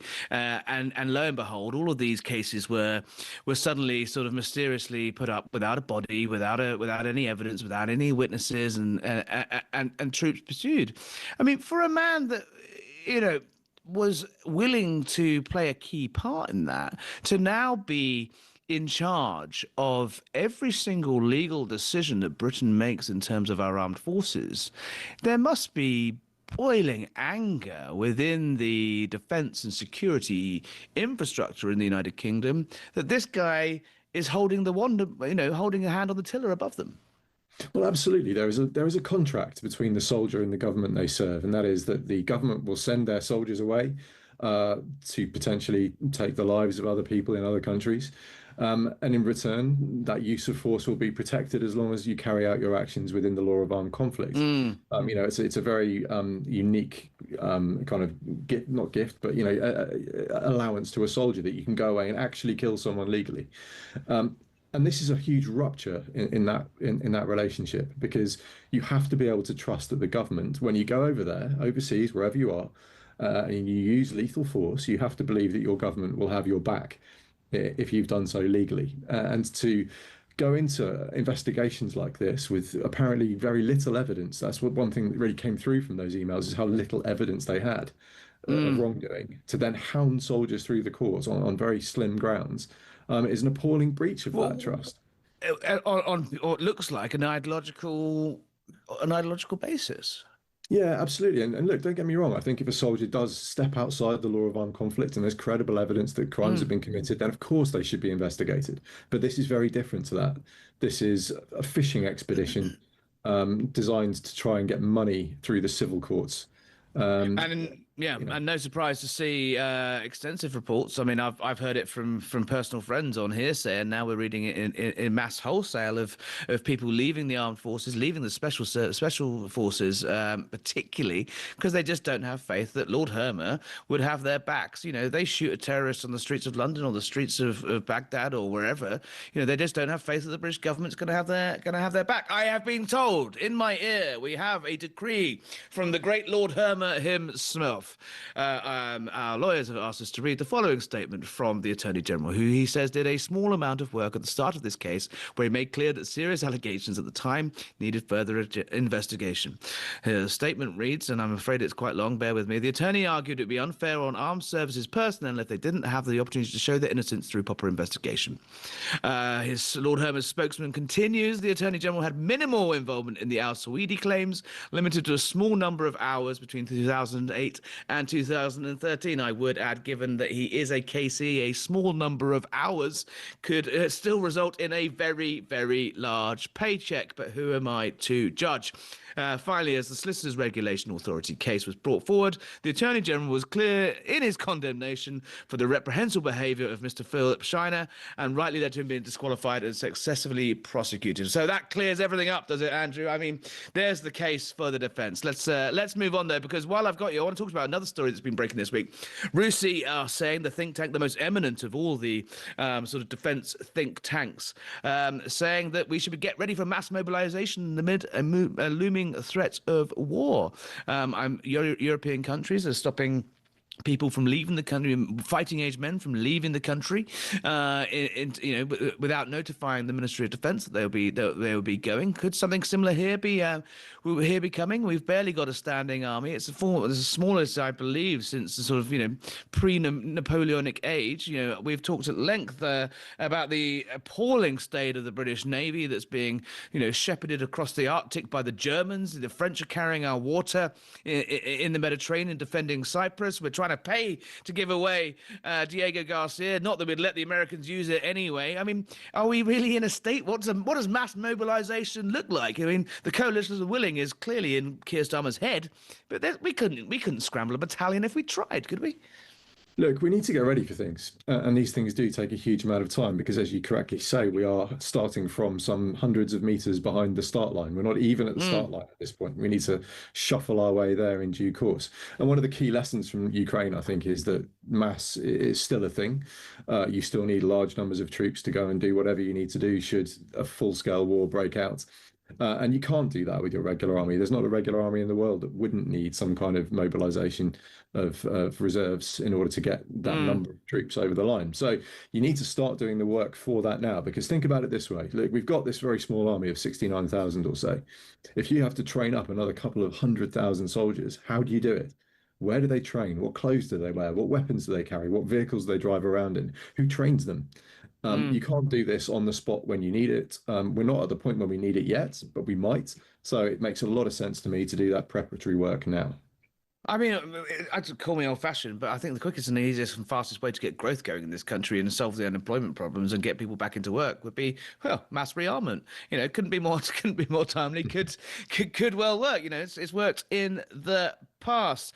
Look, I just want to pick your brains, Mr. Fox, on some breaking news in the last few minutes. Donald Trump has ordered his Navy to shoot and kill any boat laying mines in the Strait of Hormuz. The Iran standoff continues. We were told the strait was open, the war was over, mission accomplished, everything was brilliant. And now a shoot to kill order on any boat laying mines. Correct me if I'm wrong. I'm pretty sure that Donald Trump told us that the Iranian Navy had been obliterated, it had been sunk, and it was lying at the bottom of the straits. And now the president's saying shoot to kill.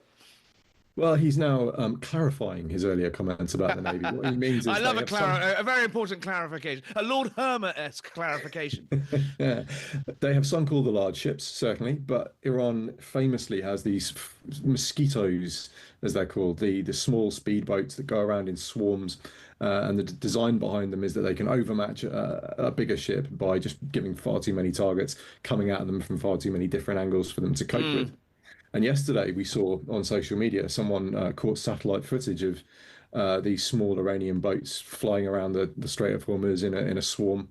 Very, very clear waves coming off the bows of the boats. You could very, very obviously see them.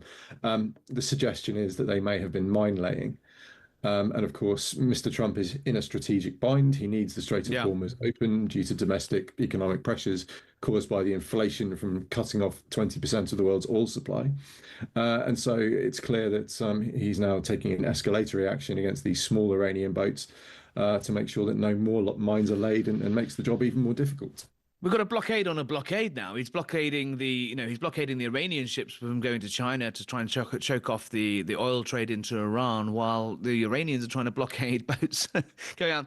Has he bitten off more than he can chew with the Iranians? He's bombed, I'm not going to swear, but he's bombed 7 shades of something out of them, thousands and thousands of pounds of ordnance at a cost of billions and billions of US dollars have fallen on Tehran. But, it's like the Black Knight in Monty Python. That regime just still seems to be standing. They're designed for this. They're designed to be decapitated. They've been given very careful thought over a large number of years as to how they would operate with this to happen, and they're doing it. So Mr. Trump is in a bit of a pickle. It's an economic ticking clock, and it's who wins the race. You've got domestic pressures in the US and, of course, worldwide, versus domestic pressures within Iran. Now, the blockade is causing Iran real trouble. Their oil storage facilities at Karg Island are pretty much full. And once those are full, they've got nowhere to store their oil, so they're going to have to stop production. Stopping production is very damaging to oil facilities. So that could put real pressure internally on the regime if they can't pay their people, if they suffer internal domestic economic collapse. That might well have the effect of getting them to the table and to agree a deal in Mr. Trump's favour. However, the other side of this equation is the gas prices at the pump in well, America. Exactly that. It's who's going to flinch first? Is it going to be the Iranians that run out of money, or is it going to be Donald Trump that runs out of popularity in a midterm year that was already looking pretty testy for him? Remarkable. Geopolitics coming down to good old-fashioned politics. Andrew Fox, how are you celebrating in one sentence in George's Day today? I'm Welsh, so I'm wishing you the very best. Very good. I won't do my Welsh accent. I've already caused enough chaos with my Keir Starmer impression today. Happy St. George's Day to you. Have a pint on us. There we go. Andrew Fox there, Senior Associate Fellow at the Henry Jackson. Just some breaking news now coming in. 3 asylum seekers have been found guilty at Ho Crown Court of raping a woman on Brighton Beach. It's been described as a cynical, predatory and callous attack after she became separated from her friends on a night out. When the alleged offences took place, all 3 defendants knew each other and were living at the Siswood House Hotel in Lower Beeding near Horsham. The hotel was, well, yes, you guessed it, approved by the Home Office to house asylum seekers. I mean, how many more of these stories are we going to have to hear?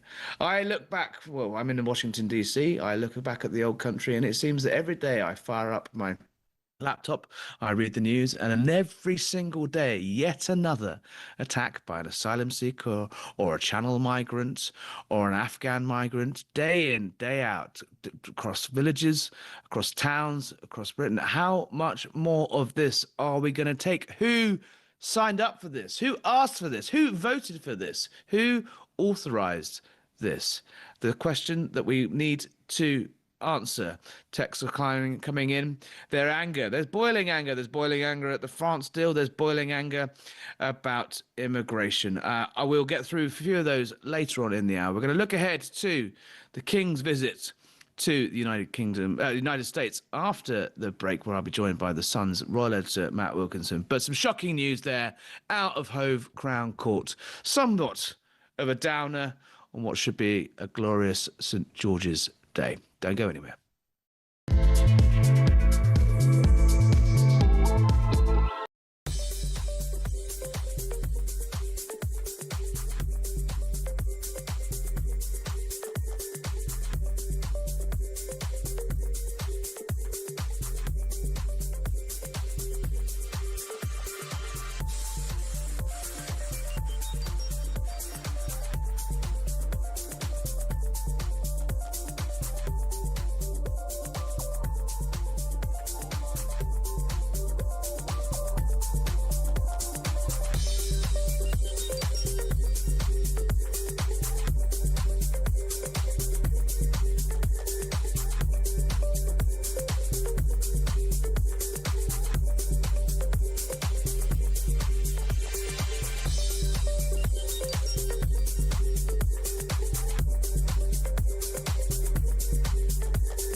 Across the UK, on DAB+, on your smart speaker, on your smart TV, and on your side.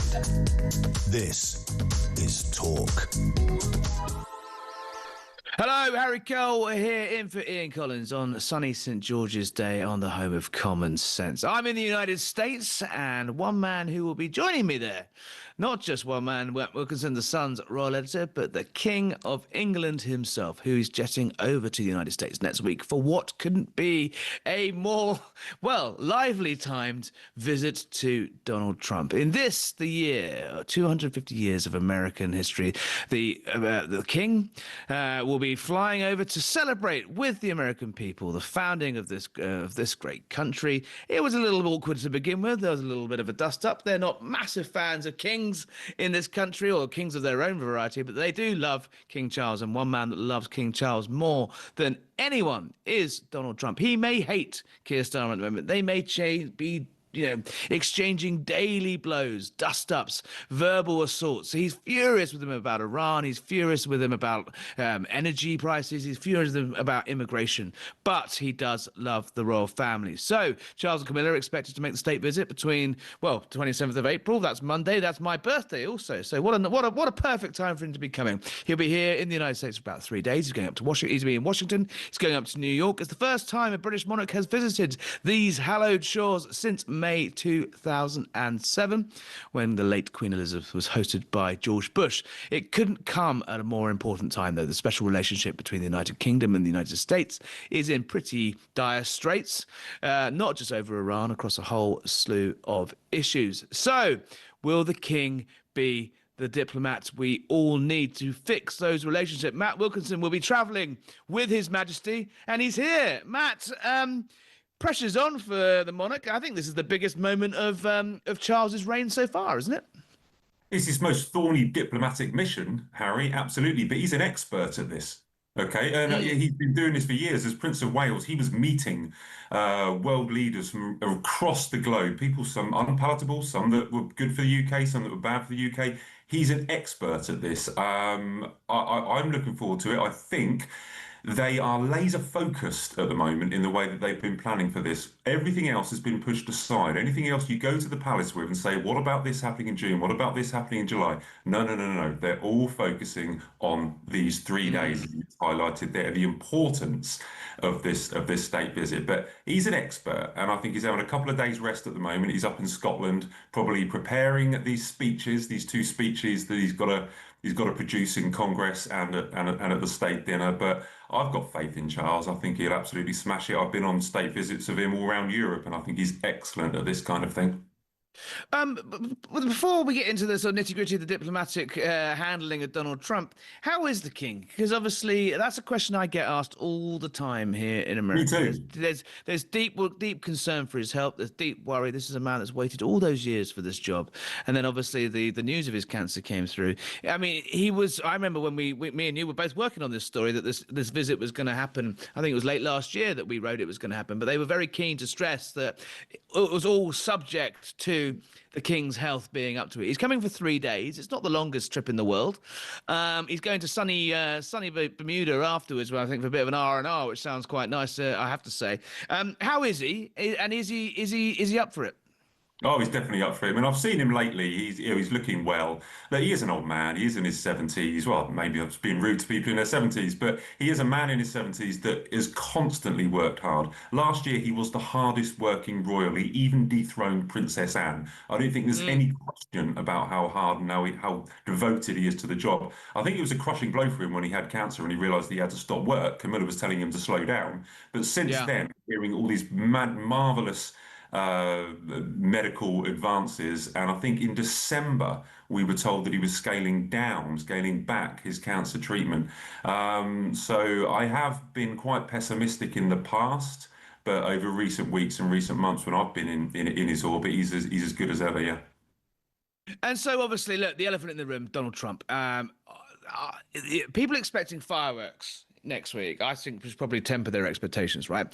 If we go back to the state visit to the United Kingdom by President Trump last September, he didn't really put a foot wrong, right? He did a couple of tweets about wind farms and energy prices, but, in front of the king, he was Mr. Well-behaved. He loves the royal family. I think the late Queen reminded him of his own late mother, who was Scottish, quite a small, stoic woman, and his love of the royal family is well documented. This is why Britain's doing this. This is why we're love bombing President Trump with all these visits. This is why the king's coming, right?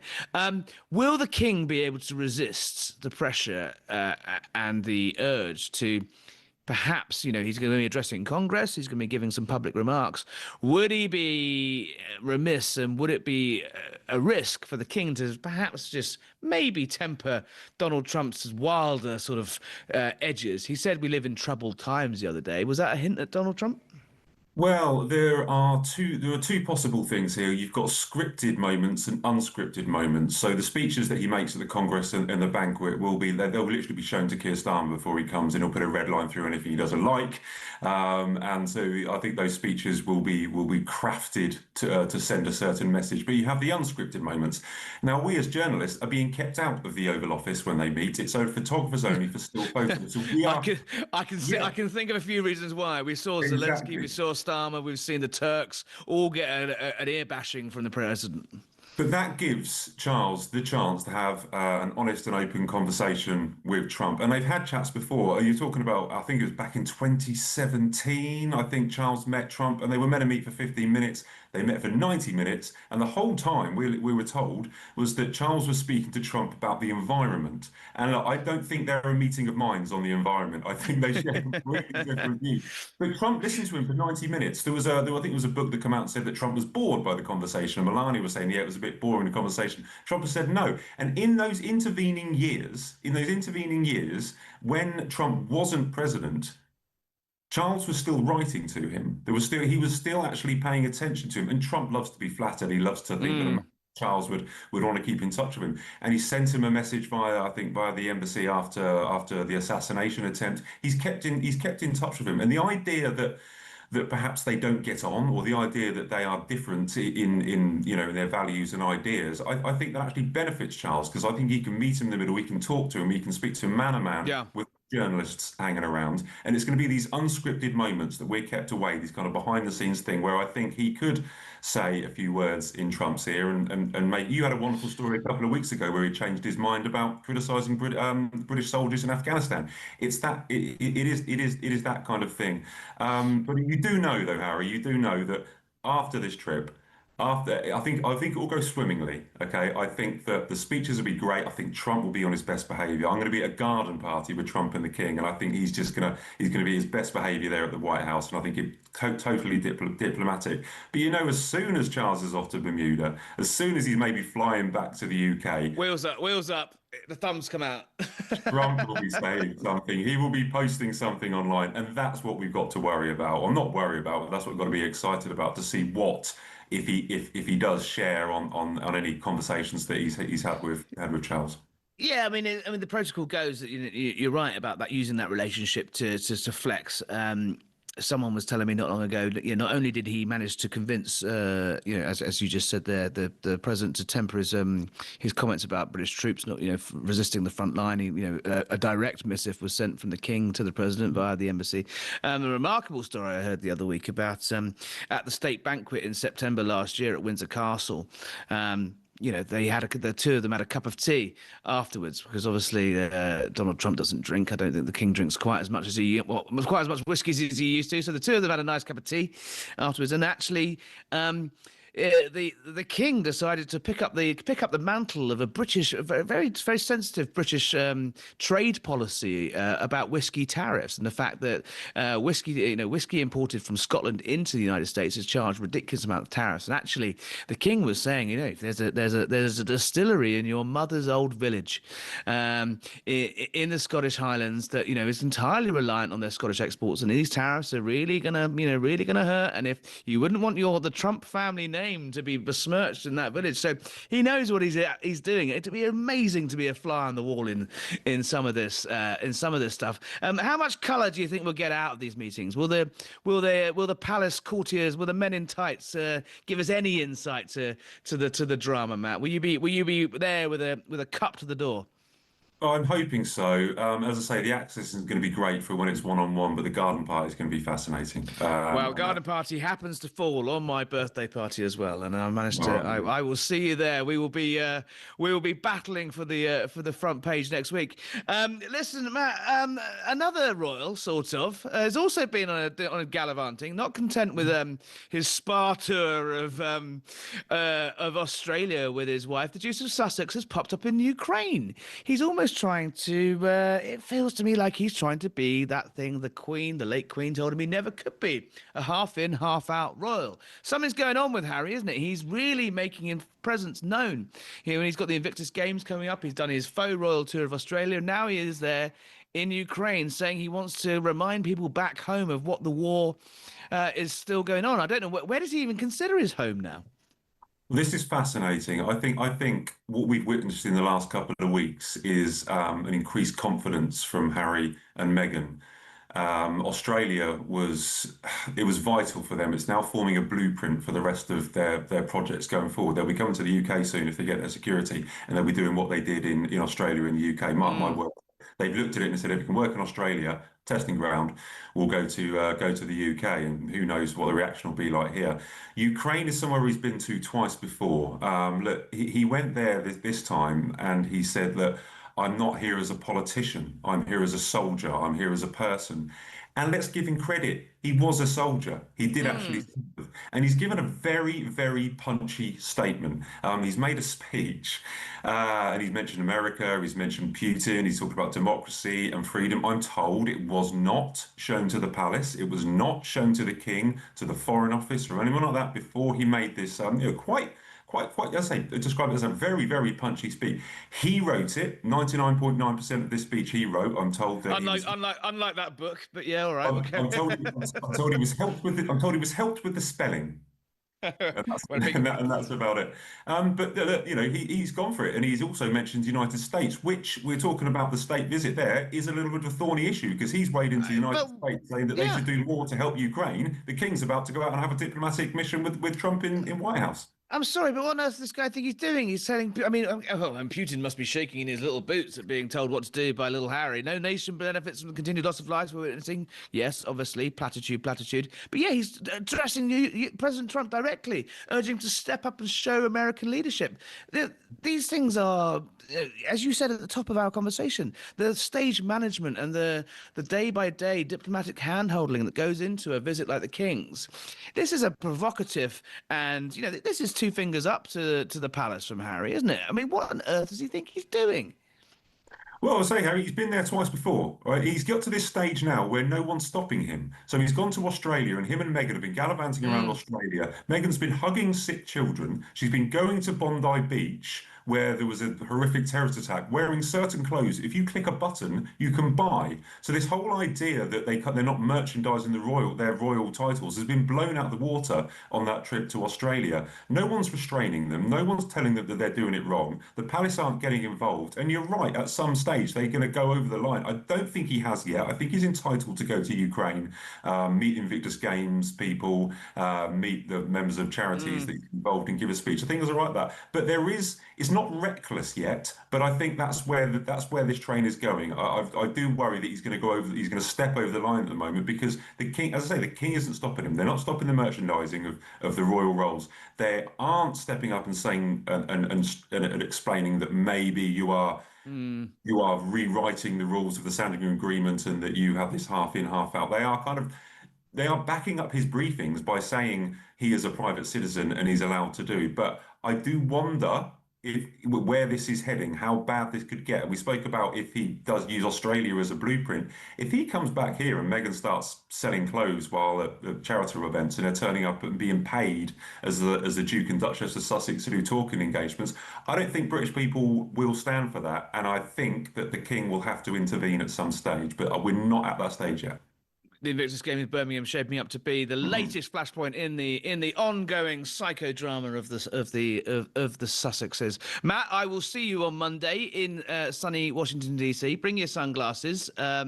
It's very warm, and I'll see you for a cup of tea and hopefully a little cucumber sandwich with His Majesty on Monday afternoon. Matt Wilkinson there, the Sun's royal editor, ready to jet over on the royal plane with the King and Queen to Washington DC next week. We will obviously bring you all of that pomp and circumstance from America next week. Don't go away. After the break, we'll be talking about more about America. But the texts are coming in. If Britain sends trained riot police over to France, who's going to be here to control the so-called far right with their hurty words and putting flags up, says Becca.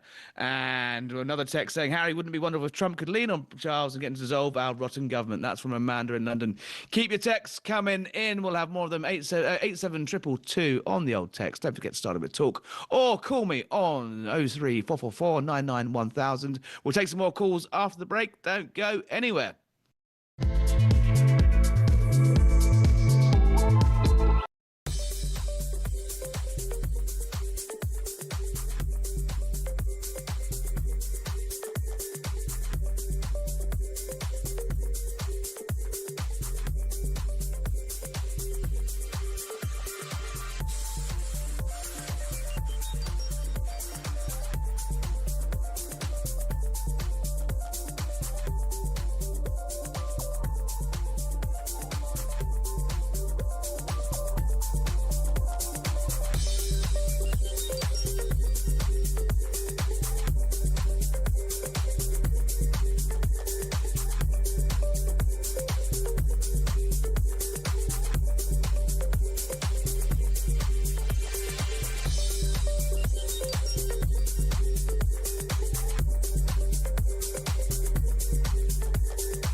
Handover briefing I was getting as I arrived at post was what I felt was a generally dismissive attitude to his vetting clearance. The focus was on getting Mandelson out to Washington quickly. Despite this atmosphere, an atmosphere of pressure, the department completed developed vetting to the normal high standard. because the vetting process is not there to determine fitness for office or reputational risk. It's there to protect national security. Across the UK, on DAB+, on your smart speaker, on your smart TV, and on your side. This is Talk. Hello, I'm Harry Cole, back on the home of common sense, live from Washington, D.C. in the United States of America. But great to be back on the home of common sense. And we were talking before the break there about that crucial royal visit by the King starting next Monday, where he'll be in Washington, D.C. here for meeting President Trump, meeting the First Lady. He's having a garden party. He's meeting Brits. He's meeting Americans. He's celebrating America 250. It might be a little bit weird for the King of England to be celebrating losing this great country 250 years ago, but we let sleeping dogs lie now. It's all in the past and we're all friends now. And joining us is a New York Post friend, Adam Coleman. Adam, how are you, my friend? Good to see you. Well.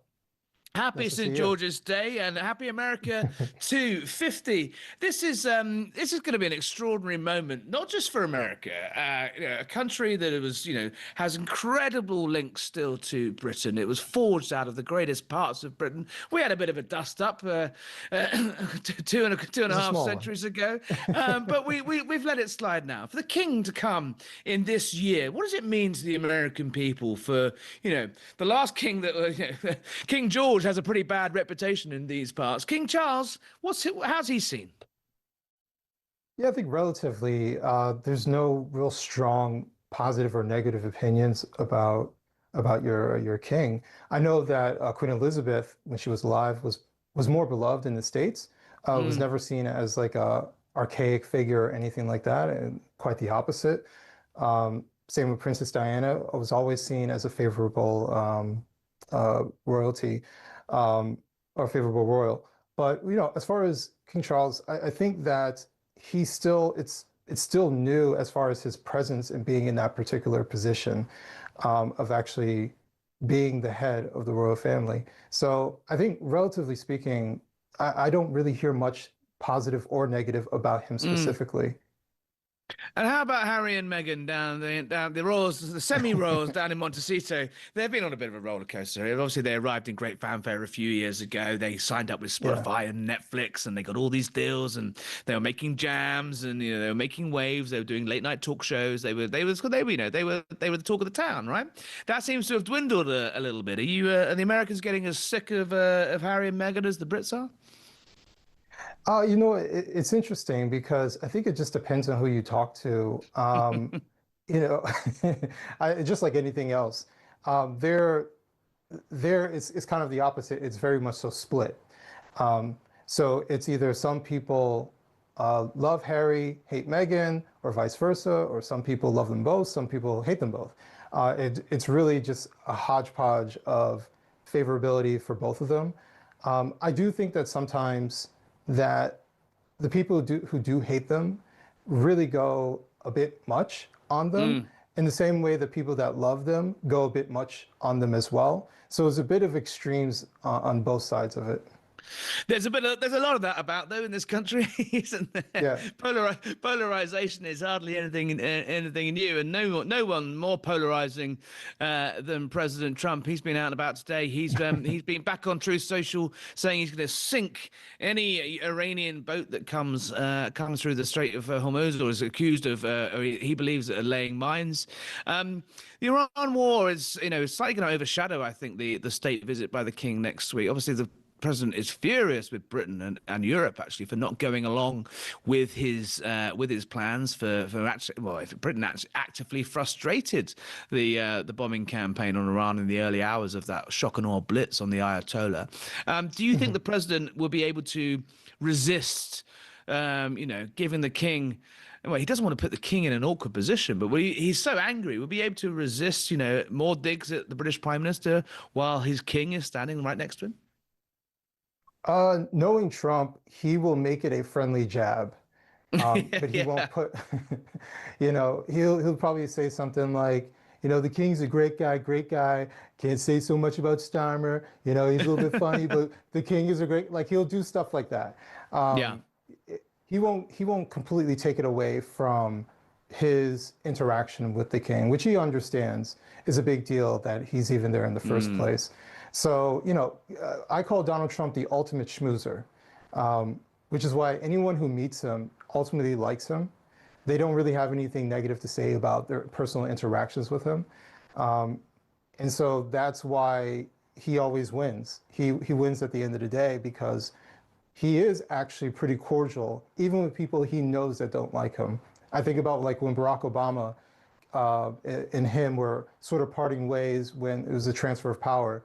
And it was kind of buddy and cordial. And you would think that Trump has said so many negative things about Barack Obama that he'd just be so angry, like, don't even come close to me or touch me. And it was quite the opposite. Yeah, we saw him with the new York mayor, sort of hardline socialist Mandami, who couldn't be the polar opposite. He's literally called Donald Trump a fascist. He's joined every single march and protest going against Donald Trump. You'd expect them when they met in the Oval Office to be to be a fiery clash. It'd end up being a complete bromance. It was a love-in. He was saying how good looking he was. I hear Donald Trump saying that men are more good looking more than I hear Donald Trump say women are good looking. He knows how to lay it on thick. And then just while I got you, I mean, how is Britain viewed at the moment? I'm a Brit here in the United States, and every single time anyone hears my accent, they just say, "What the hell is going on in Britain? What's going on with the free speech? What's going on with the immigration? What's going on with your king? What's going on with your government? Why are you locking up people for what they tweet and things like that?"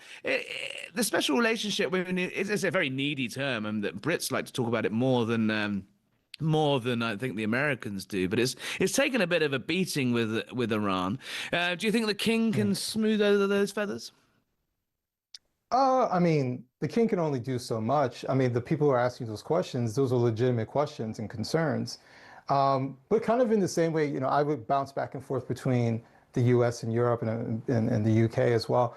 And I would get people asking me questions about Trump and having strong opinions about Trump.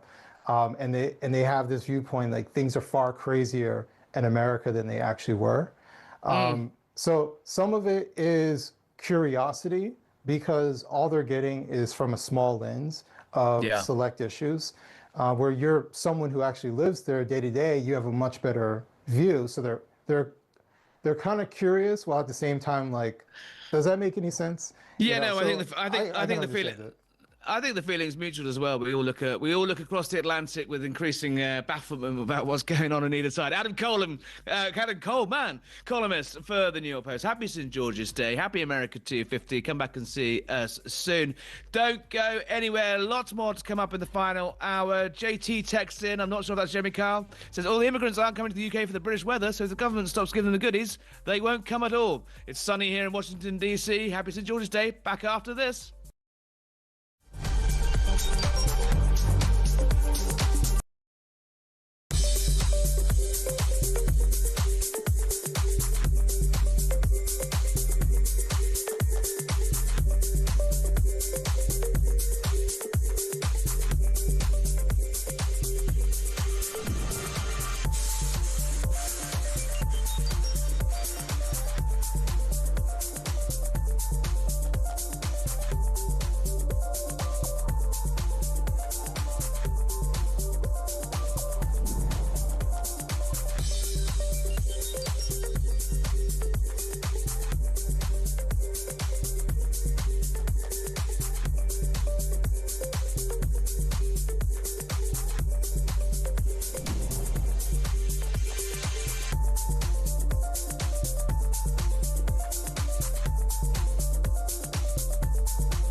across the UK. On DAB+, on your smart speaker, on your smart TV, and on your side. This is Talk.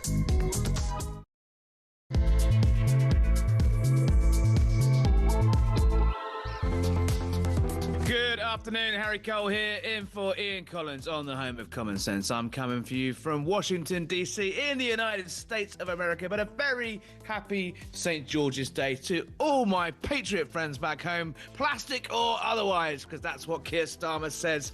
People that wave the flag too much or people that don't like him or agree with him, he's accusing them of being plastic patriots. But is that fair? How are you celebrating St. George's Day? Let me know, 03444 99 1000. Drop me a text, 87222. Don't forget to start with talk. Keir Starmer using this opportunity to, as ever, give us a hand-wringing lecture on what it means to be British and all about service and all. And on the same time, the same day as he's lecturing us about patriotism, he's handing over £162 million to who? No, not the Brits.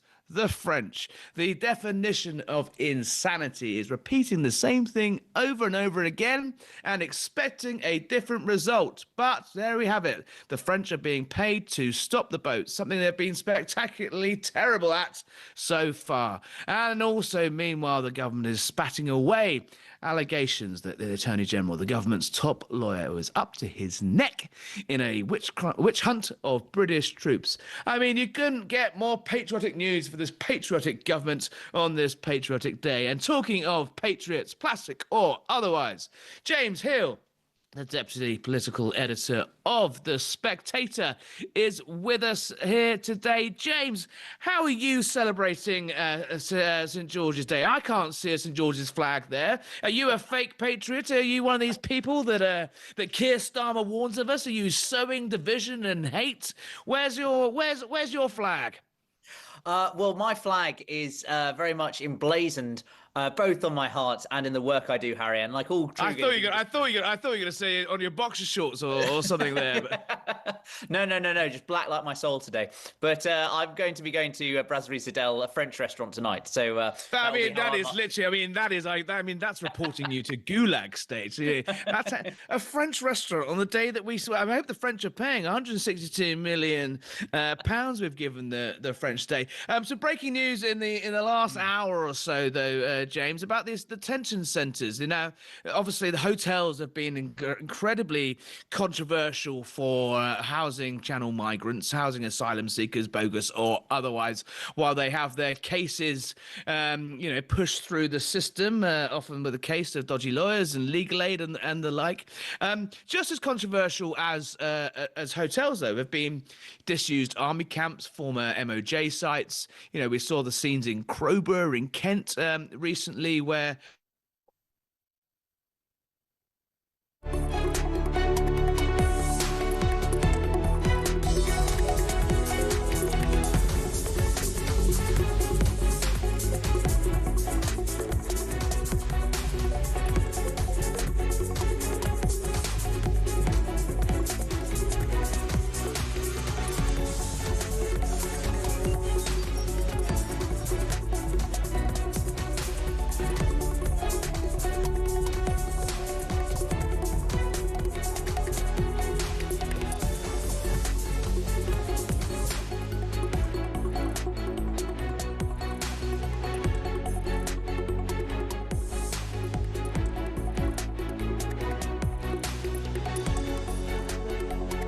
Sorry, they're a little minor technical difficulty across the Atlantic there. Still with James Hill, I hope. We were talking about the controversy of not just asylum hotels, but asylum centres. Government seems to be pushing that out now, James.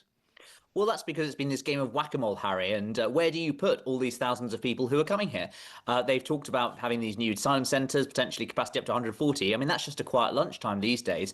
And I think given that last year was the record year since 2022-3, I think it means that we're going to see more and more of this, and I'm not sure the asylum centres are going to have anywhere near the resources necessary to deal with this growing problem. Why is it today of all days that decided to announce all this stuff? Is it purely because they think people are so silly that they'll just go, oh, it's St. George's Day, so we're talking about immigration? Why are they deliberately trying to take us for fools here? Well, 2 weeks ago, the deal with the French ran out, and it was a midnight deal. And I remember I was at a rally with Nigel Farage that day, and we had a chat, and we spoke about it. And he said they're going to keep coming. And I think that they wanted to get this done. Clearly, there was an element of symbolism in all of this. But the fact was the existing deal, the 2023 deal, after 3 years had expired, and they wanted to get a new one over the line.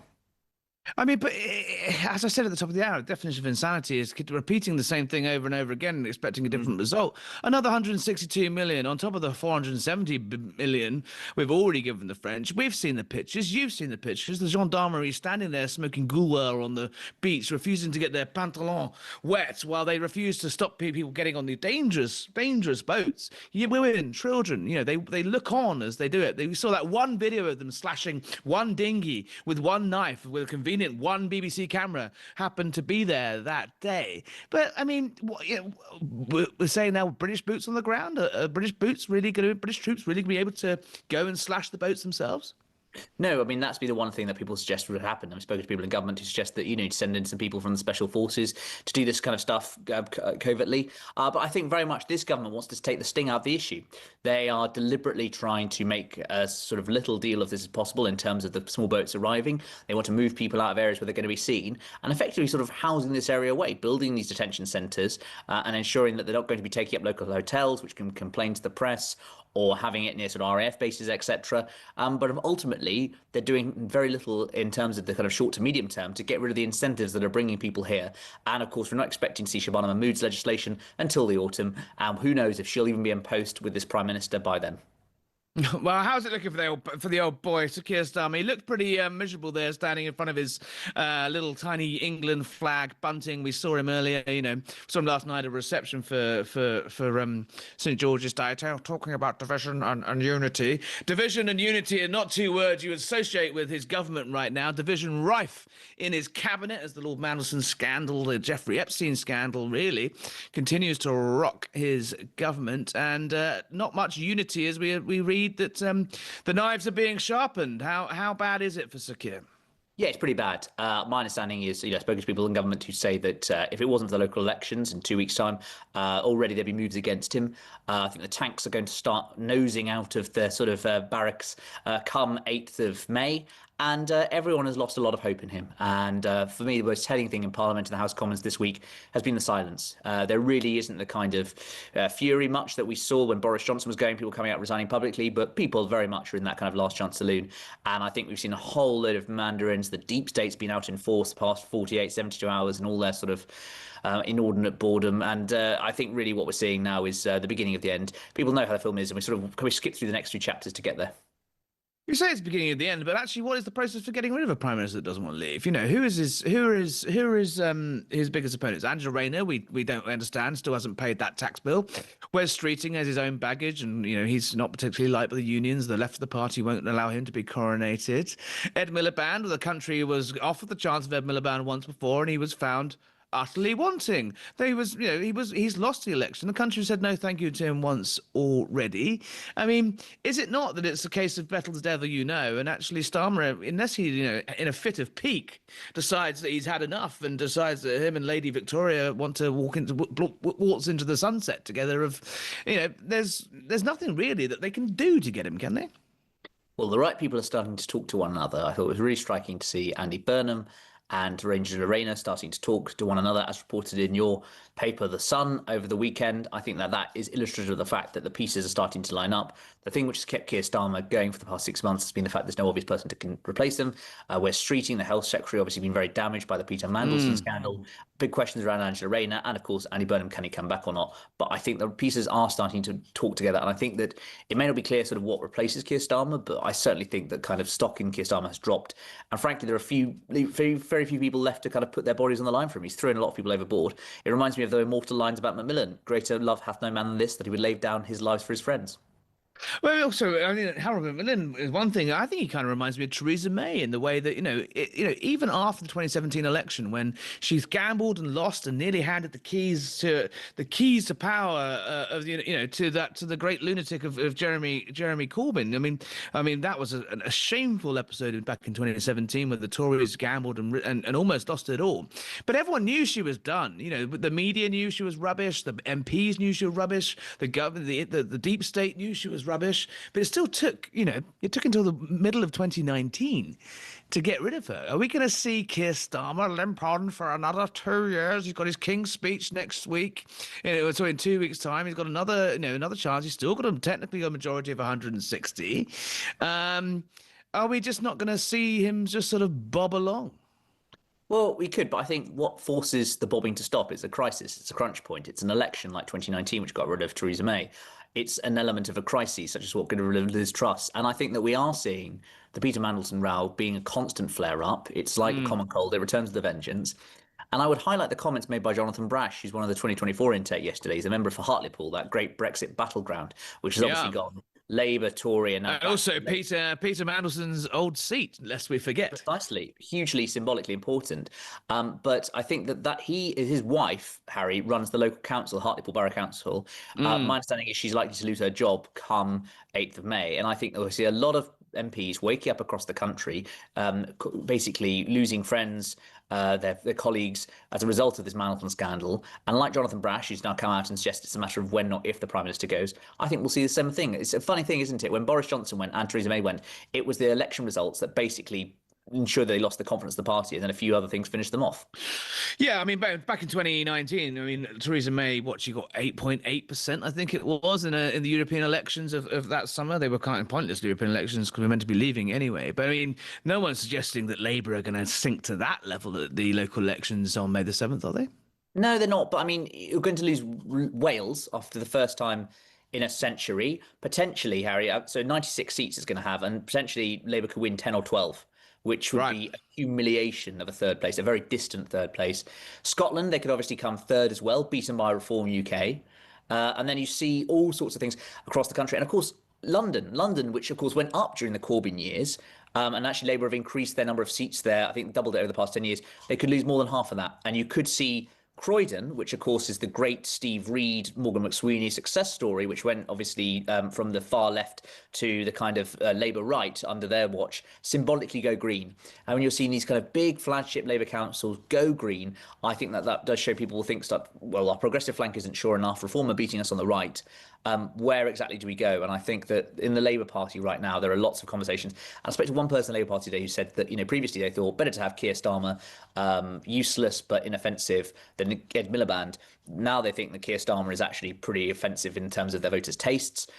Someone else talked about how, it used to be the case of in British politics, you wanted to win, you'd have hang the pedos, fund the NHS. Now it seems to be hang the NHS, fund the pedos. And I think that very much that is the sense of people going, actually, Keir Starmer is pretty malign and we want to get rid of him. And even someone like Ed Miliband, at least you know what he's doing and he may have a plan.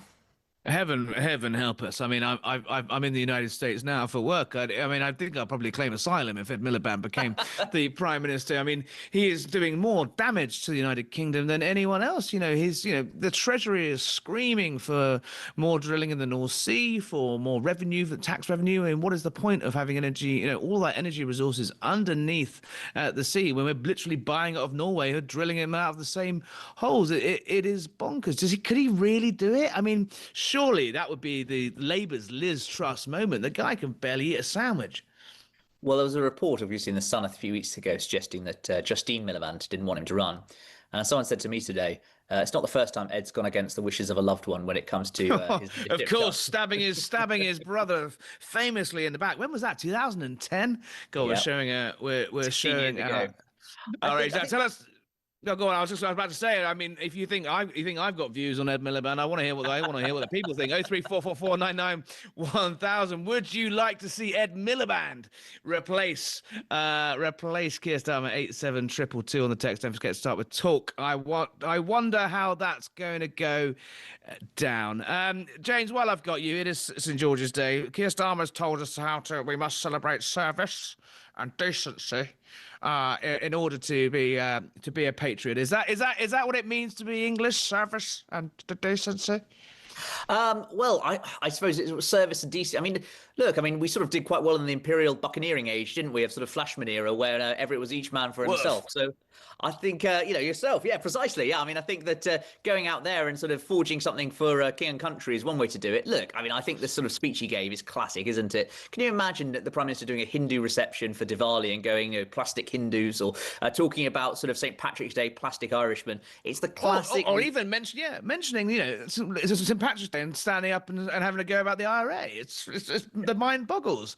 Well, maybe Lord Hermer would have. Lord Hermer would probably be sending him an invoice. So I mean, I think it's the lawyers would, I imagine, like me to verify that. Of course, he did work for Jerry Adams, and Jerry Adams, of course, denies that he was ever in the IRA. So let's just before the phone starts ringing, let's just get that one out of the way. Absolutely. And so look, I think that it's the classic Labour line ever since George Orwell. There's a certain type of Englishman that sort of cringes when "God Save the King" is played, and I think that probably is an echo of that. I mean, there's always been attempts for Englishness and Labour, but I'm always reminded of Emily Thornbury, now very much enjoying a sort of autumn sunset. Renaissance, yeah. Precisely, an Indian summer. Of course, that infamous tweet from Rochester in 2014, and I do think that touches on a degree of uncomfortableness between the Labour Party and Englishness. Well, indeed, I'm not sure you can say Indian summer anymore. You're probably going to get cancelled now. Come on, the Harry Cole show, get cancelled. James Hill, how are you celebrating St George's Day? I will be having dinner with the New Statesman this evening. I mean, that's basically communism. So bring back. Jim says he'll be sitting in a beer garden in approximately 90 minutes when he finishes work, sipping an ice cold pint in the sunshine. That's the spirit of St George's Day, Jim. Ray in Gibraltar, a bit more down, says, in my humble opinion, Starmer's a traitor and he needs to go. Ray, I suspect they're celebrating hard St George's Day. It's one of the most patriotic places I've ever been. Not a place afraid to fly the St George's flag there. And hopefully nor is the Spectator office, though I can't see James Hill's St George's Cross. But thank you for joining us, James. As ever, insightful and terrifying. Ed Miliband, could it really happen? 03444991000. How will you be celebrating St George's Day? And what does it mean to be English? Does it mean service and decency, like Keir Starmer? Or is it a ice cold pint in a beer garden like Jim, who just texted in? Let me know. We'll take your calls after the break.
The handover briefing I was getting as I arrived at post was what I felt was a generally dismissive attitude to his vetting clearance.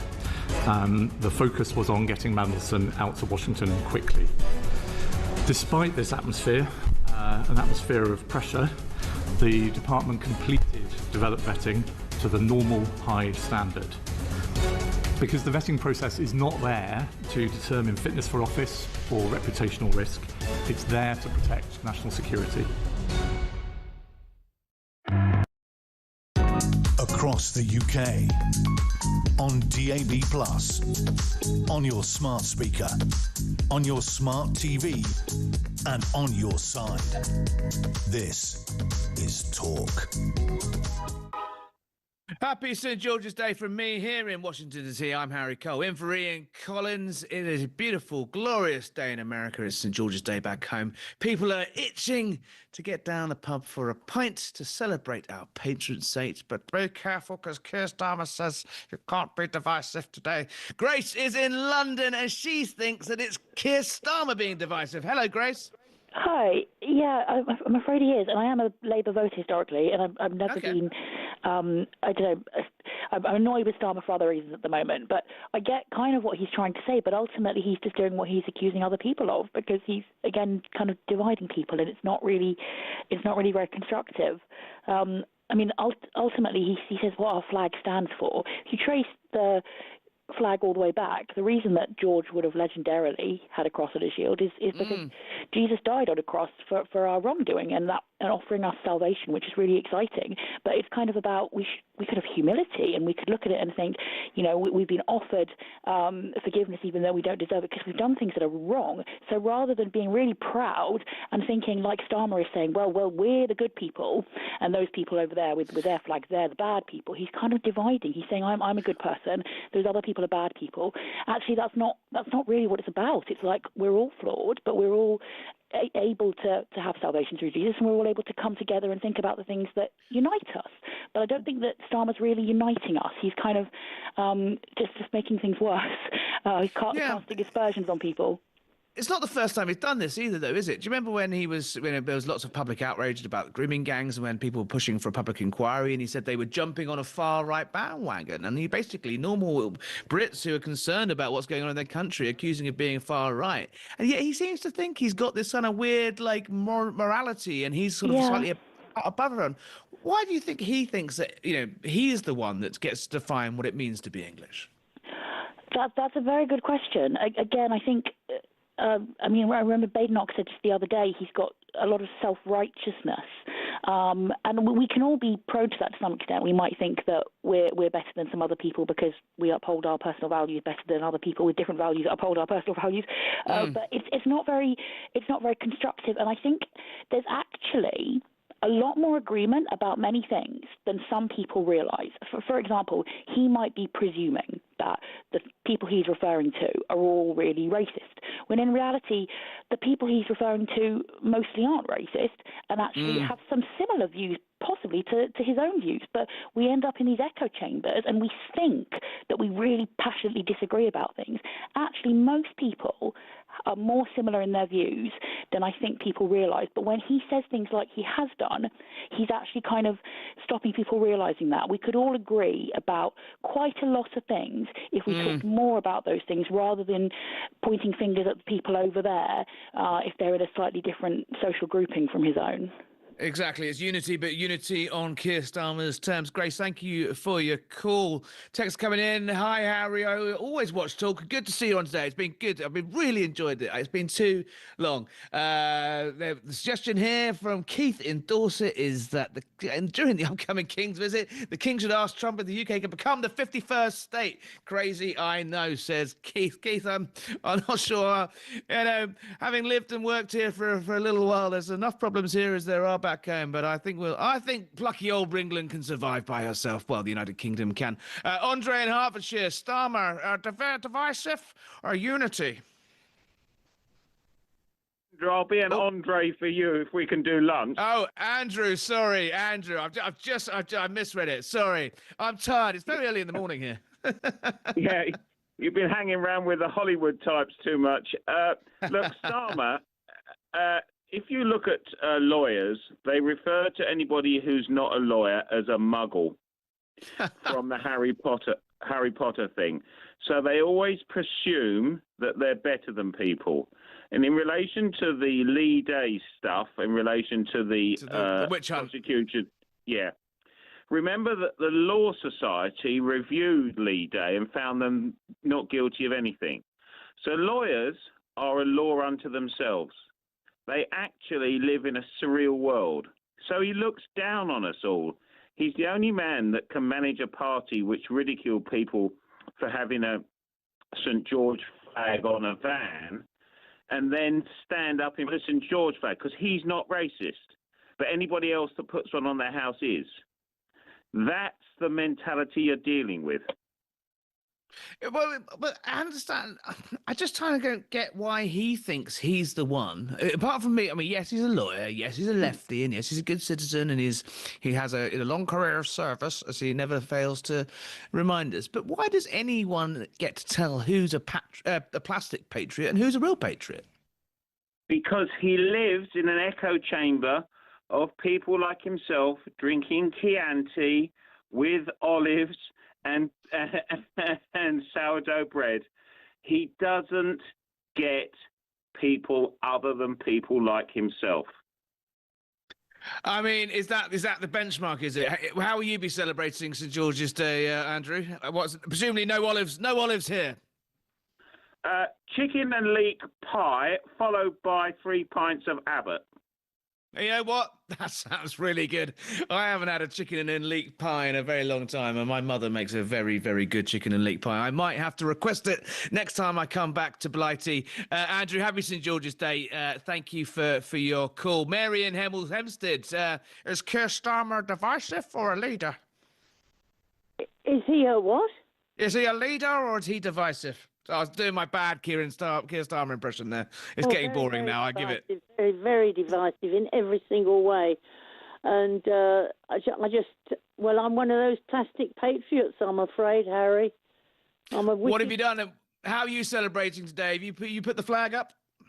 I've got the flag on my car, 2 flags either side of my car. I've got that up and I've driven about with that. Good for you.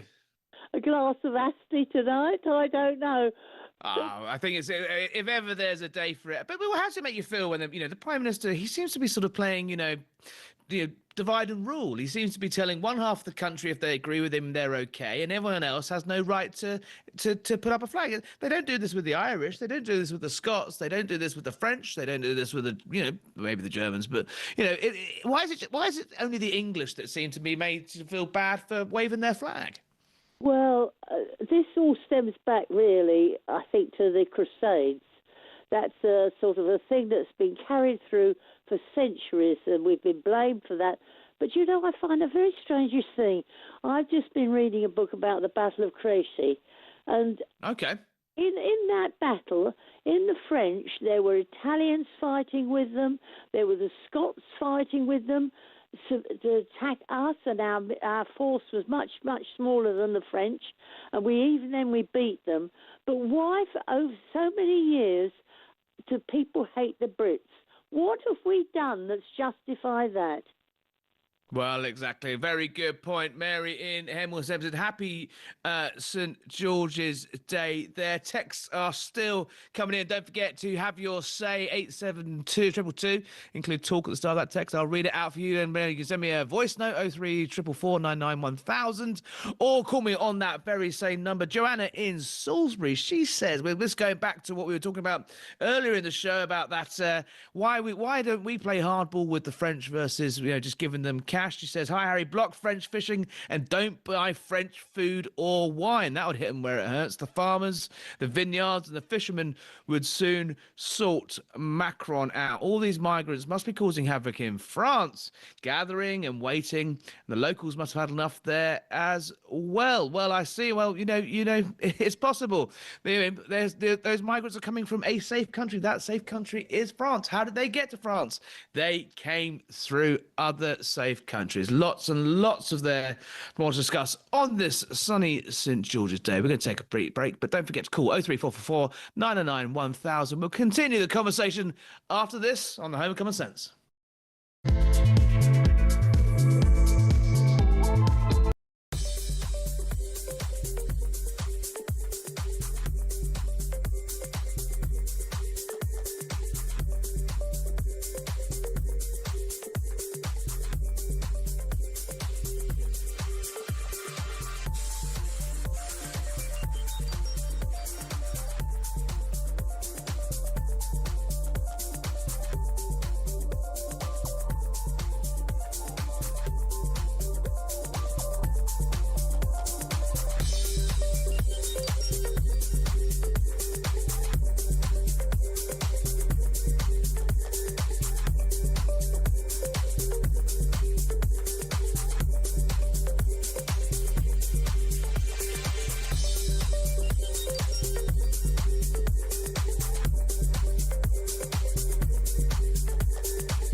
across the UK.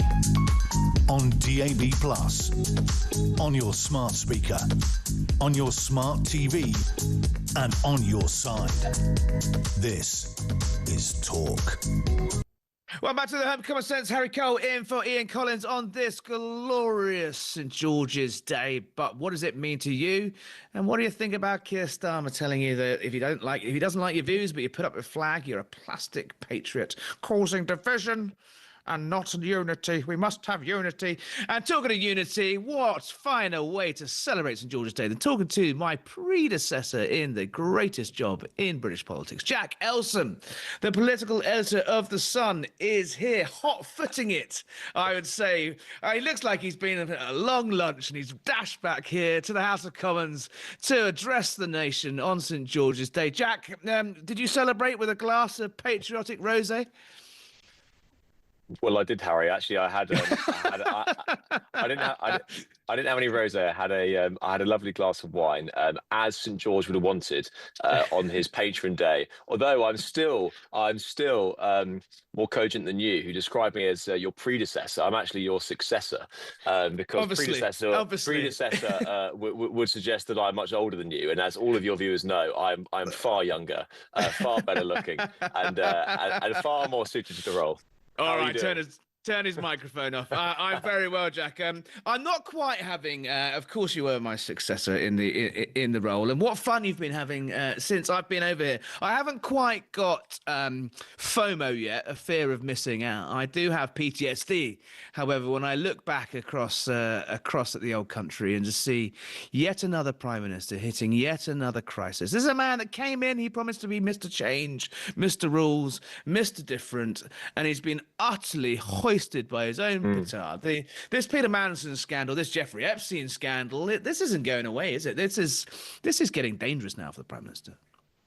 Yeah, you're right. And, in Westminster, and you will know this, that we can obsess over all manner of scandals, but really the public don't really follow every cough and spit of politics, and there are various rows and sagas that just pass them by. But this one, I think, is so dangerous just because of the cut through it is having to the public. And that is because we can talk about process, we can talk about misleading the House of Commons. The bottom line is that our Prime Minister appointed a man who seemed to be best mates with the world's most notorious paedophile, and that is something which everyone can understand. Then you get into the fact that Keir Starmer, the man that clambered on his high horse during the Boris Johnson years, where rightly he very successfully prosecuted every element of Tory sleaze over Partygate and the rest of it, has now been found out as someone who is almost presiding over something which is equally as damning.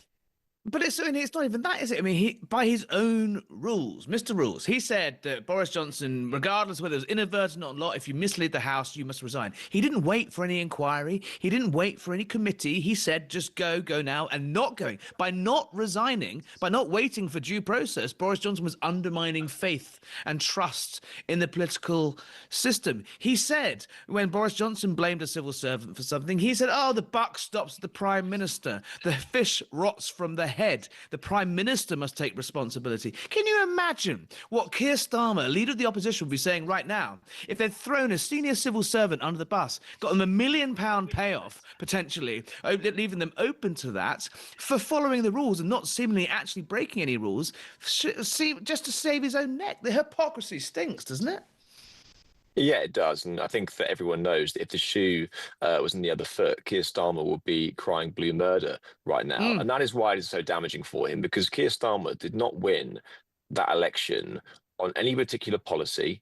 He didn't win it because he was incredibly charismatic. He won it because after 14 years of Tory government, the public saw infighting and they saw chaos, and they saw Keir Starmer as the antidote to that chaos. And I think that many of his MPs are now asking, if Keir Starmer is not the beyond reproach Mr. Rules who can bring sanctity, order back to politics, then what is he actually for? And I think that is now what the public are asking. We have had more than that, we've had 19 months now of this Labour government, and it has been absolutely muddied by rows, by scandals, by policy failures. The people are just getting fed up with it. And that is the danger now for Keir Starmer. People are just looking around and going, we cannot continue to defend the indefensible. He's on to his fifth He's on to his fifth director of communications, his fifth spin doctor. He's on to his third chief of staff. His director of strategy thought the best strategy possible was to walk away from that burning building. He's fired permanent secretaries. He's on to his third cabinet secretary. He's running out of people to blame. You say, what is the point of Keir Starmer? Can he really survive much longer? Well, you're right. He's basically got no human shields left. You know, the graveyard of bodies, which Keir Starmer has pushed into the pit, is getting pretty full now. You know, you've got Sue Gray, you've got Morgan McSweeney, you've got Tim Allen. Now you've got obviously Sir Ollie Robbins, who has taken the fall for the Peter Mandelson scandal. There are really Keir Starmer behind. He's not really taken the fall, has he? He's not gone quietly into the night. He's come out swinging.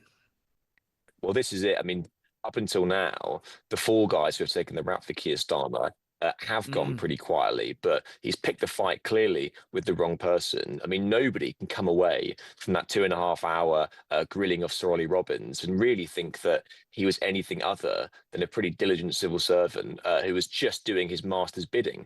And Keir Starmer clearly is the master who needs to take the rap for this one. At the moment, he seems loath to do so. But listen, you know, we talk about how dangerous a position Keir Starmer is in. Having said all that, it doesn't seem at the moment anyway that Labour MPs are in any mood to get rid of him, because the options to replace him aren't the full package. You know, there is no one figure breathing down his neck, someone who is the obvious sort of titan, like a sort of a Gordon Brown juggernaut figure who can step into his shoes. Or a Boris Johnson to Theresa May, you know. Exactly. You know, they've all got their flaws. You know, whether it be Rayner with her taxes, be it Wes Streeting, who doesn't command the support of the grassroots party. Shabana Mahmood has made many of her MPs feel squeamish. Andy Burnham still doesn't have his seat. You know, no one is the complete package at the moment, and that is what is keeping Keir Starmer in place.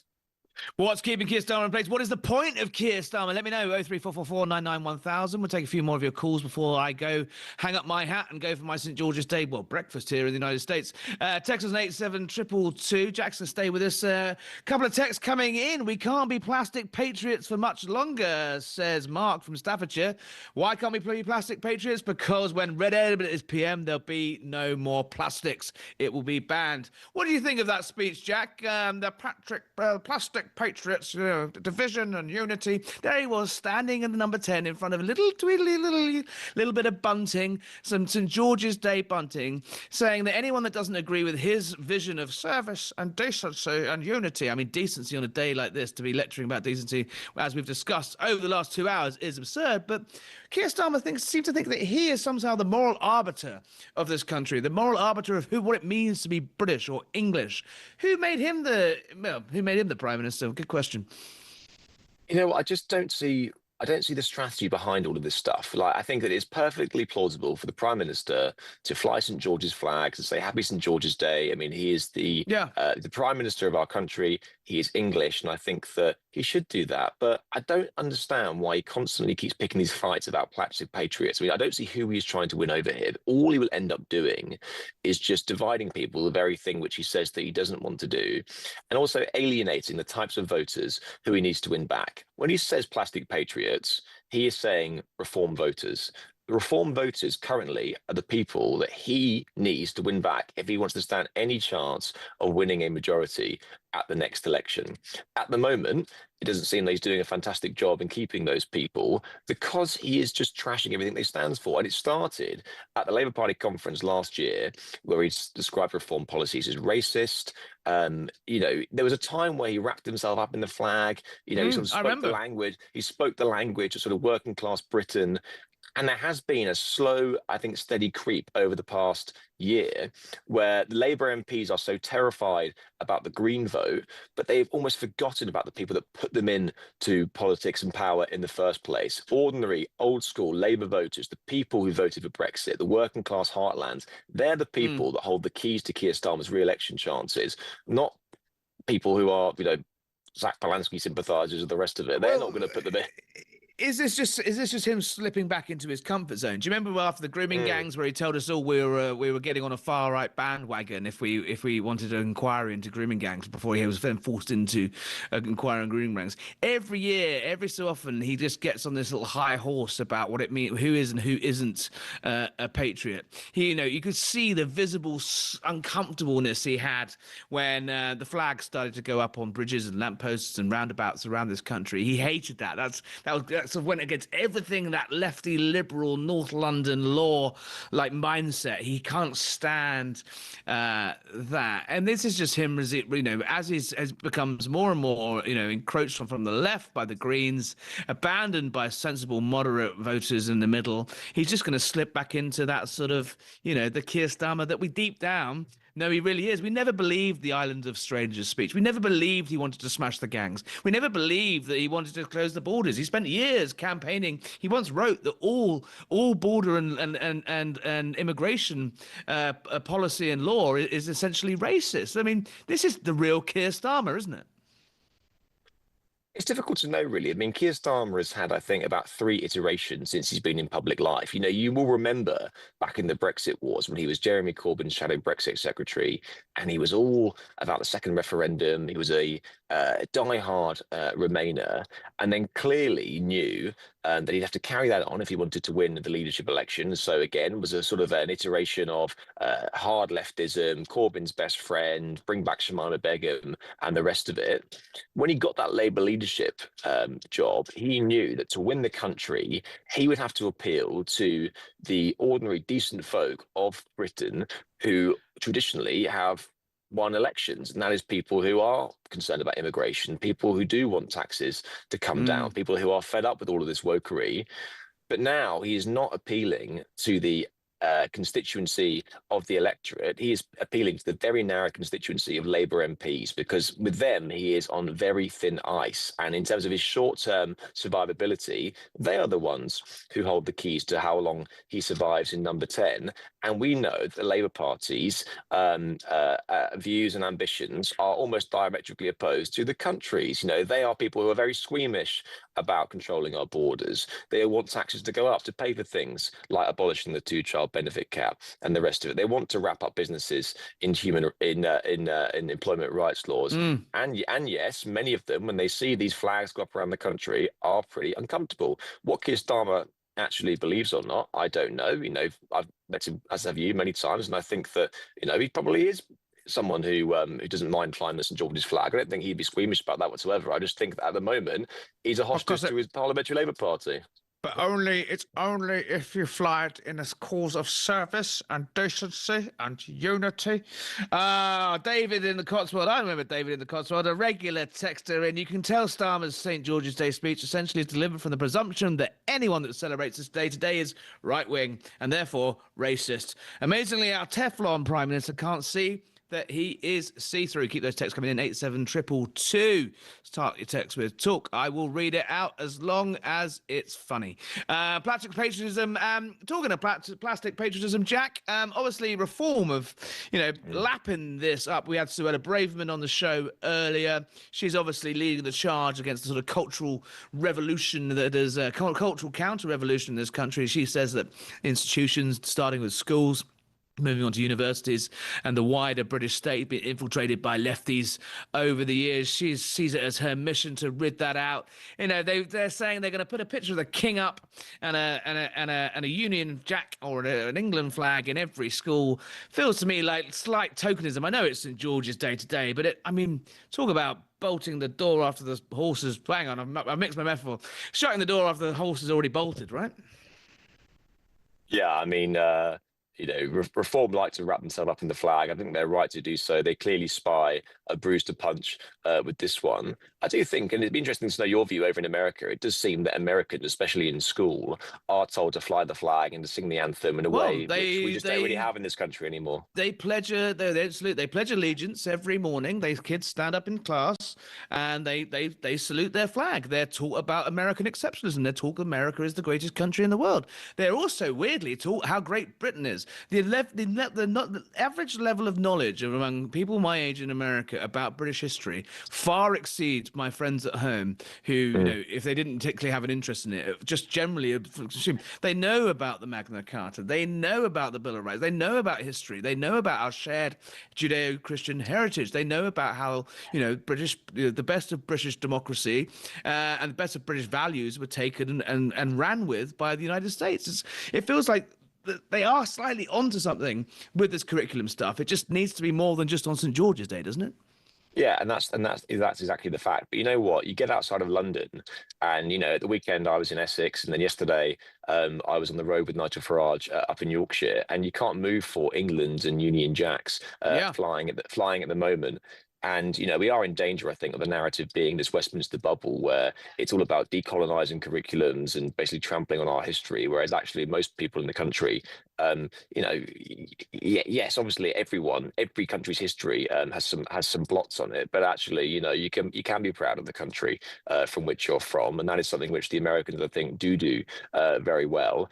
And there is a backlash to this sort of like self-flagellation which we have in the UK, but I think for the vast number of people, and that is what parties like Reform are tapping into. I think that Keir Starmer knows this, to be fair to him, and I think that actually he probably is a patriot. I know that might annoy some of your viewers, but I think he probably is. I just think that he goes around attacking his enemies in the wrong way, because many of the people that are voting for Reform, the Tories, other parties, they're not plastic patriots. They're just a bit fed up with their lot at the moment. They've been denied a say for many years now. They vote for things that never happens, and I think that's probably why they're fed up. It doesn't mean they're plastic patriots.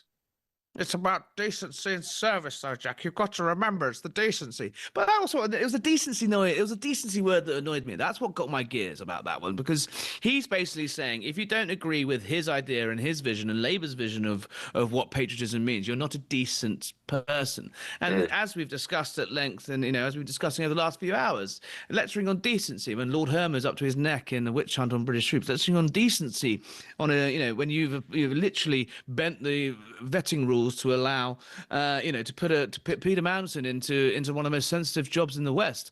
You know, the notorious friend of Jeffrey Epstein. I mean, who is he to lecture on decency? I think that's what annoys people. I was very pleased when I last came back to the United Kingdom, Jack. When you're right, when you drive down the motorway and you suddenly see those flags coming off the bridges. Reform have been, you know, they've been bumping around in the polls. They've taken a bit of dip in recent months, but it looks like they're entering the local elections next week high flying. They seem to be absolutely everywhere. Is it going to be Farage's big night? Do you know what? There are two men who are going to do very well out of these local elections. One of them is Nigel Farage. One of them is going to be Zach Polanski, which is weird because obviously they come from two polar opposite sides of the political spectrum. Nigel Farage is going to do a bit better than Zach Polanski, we anticipate. But it basically is a country crying out for change now. And, you know, it's hard, I think, to understand for a lot of American viewers because they've had a two-party system ever since America was created, sort of back in the late 1700s.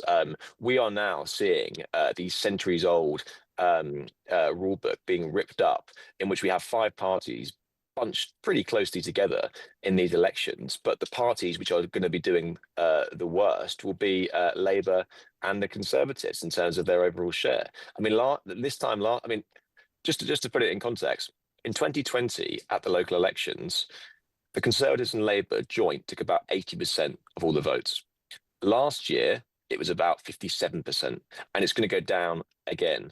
And so it's these minor parties, the insurgents, who are the ones who are going to really break through in these elections. And that is because people are just fed up of voting for things and then nothing happens. You know, people vote for lower taxes, the taxes go up. People vote for lower migration, migration goes up. You know, it's one of these things where I think that the disconnect between what people vote for and then what people get is so big now that people are looking beyond the two main parties for change. And I'll tell you what, I was on the road yesterday with Nigel Farage. It was a very long day. We were up in Yorkshire.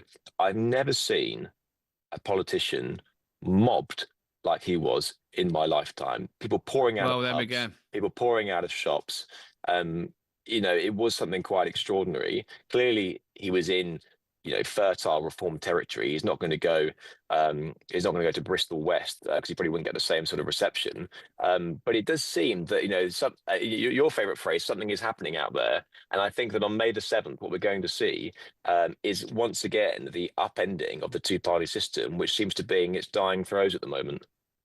Well, all hail our radical overlords, Nigel Farage and Zach Palensky. I'd argue that I do wonder whether the British public are really going to trust a man who brushes his teeth with a hammer to be the Prime Minister. But we will watch as closely as Zach Palensky is on the march. Jack, always great to see you. Happy St. George's Day.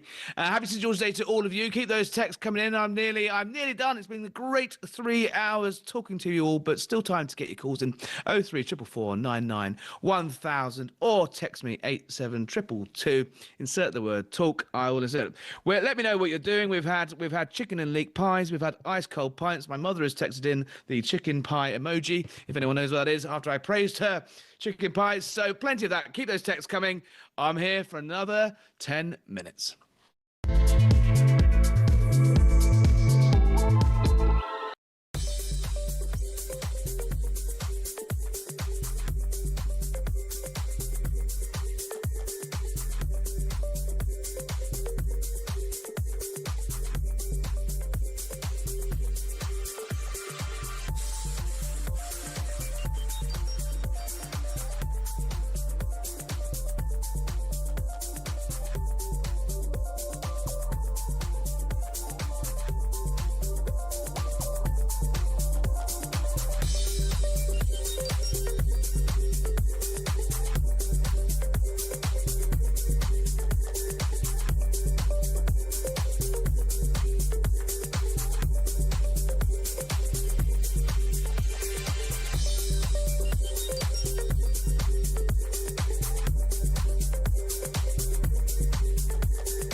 The handover briefing I was getting as I arrived at post was what I felt was a generally dismissive attitude to his vetting clearance.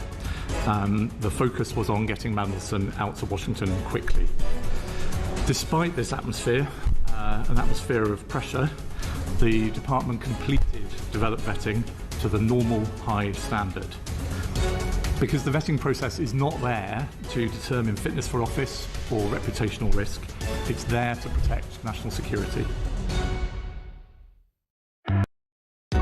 Across the UK, on DAB+, on your smart speaker, on your smart TV, and on your side. This is Talk. Hello, Harry Cole in for Ian Collins. So one more session on the calls. Let's talk to Jason in Sevenoaks. He won't be lectured on patriotism by Keir Starmer, will you, Jason? Couple of things I wanted to cover, but that's in at number one. I won't let someone who has ennobled a man that lied to prosecute British soldiers lecture me on patriotism. I won't let a man who is, let's face it, the guy responsible for the bogus benefit shopping asylum seekers getting benefits, because Keir Starmer's the man that argued for it. He can't lecture me on that. He's a man that literally, more or less, entices rapists to come across the channel. I think he is patriotic to his country, but I don't know if his country is Iran, Afghanistan, or China. He wanted to return the Chagos Islands to Mauritius, that's never had them. A satellite state, effectively, of China. He wanted to allow the Chinese to build their super spy centre next to a major fibre optic trunk line so that they can spy on us more easily. I don't get it. I would be amazed if he is not provably corrupt. And the same goes for Hermer. Well, what makes you, what does you say that? I think the one thing he probably doesn't need to do is take the money. I don't think it's necessarily a corruption scandal. I think it's more of an ideological scandal, isn't it? It could quite possibly be, but in a better version of the UK, Hermer would already be hanging from a gibbet. and Starmer would be a little bit. I don't think we're quite there yet in terms of a revolution.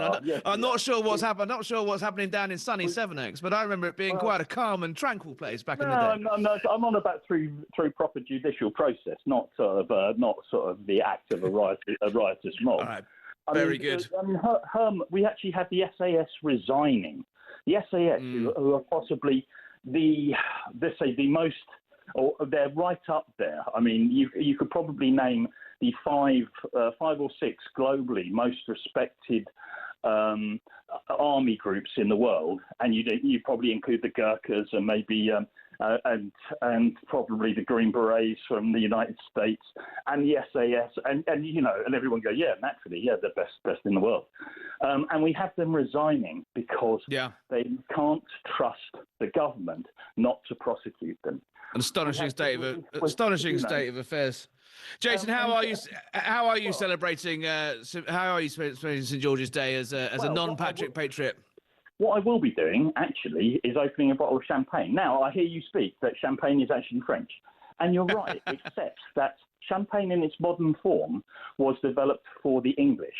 Before the English developed the taste for the champagne, it was very, very sweet. The Russian court liked it sweet.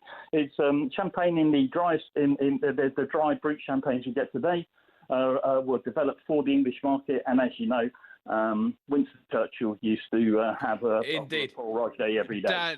Down by the pint. Well, I haven't been down to sunny Sevenoaks for a while, but a pint in the Anchor. It's been too long. Jason in Sevenoaks, thanks for your call. Jill in Cornwall, how are you celebrating St George's Day today? Well, my husband flies the flags. They're all in the tubs around the house, flying away. So yes, he celebrates all the historic things like St George's Day. Jill, what is it? What do you hear when you hear Keir Starmer saying it's all about division and unity? Did you enjoy his the Prime Minister's message? No, I don't believe he likes this country at all. And as for us giving the French millions of pounds to stop the boats from crossing, and yet the other day I think I heard on the news that the boats are now going to be leaving from Belgium or Brussels or somewhere like that. I can't remember. But now they're going to be floating from another country. So, well, I mean, on it goes. What is the point of it? What is the point of it, Harry? What is the point? Jill in Cornwall, thank you. And a man who no one's ever accused of being a plastic patriot, nor would they dare. It's Kevin O'Sullivan, ready to take up the great St George's Day mantle, just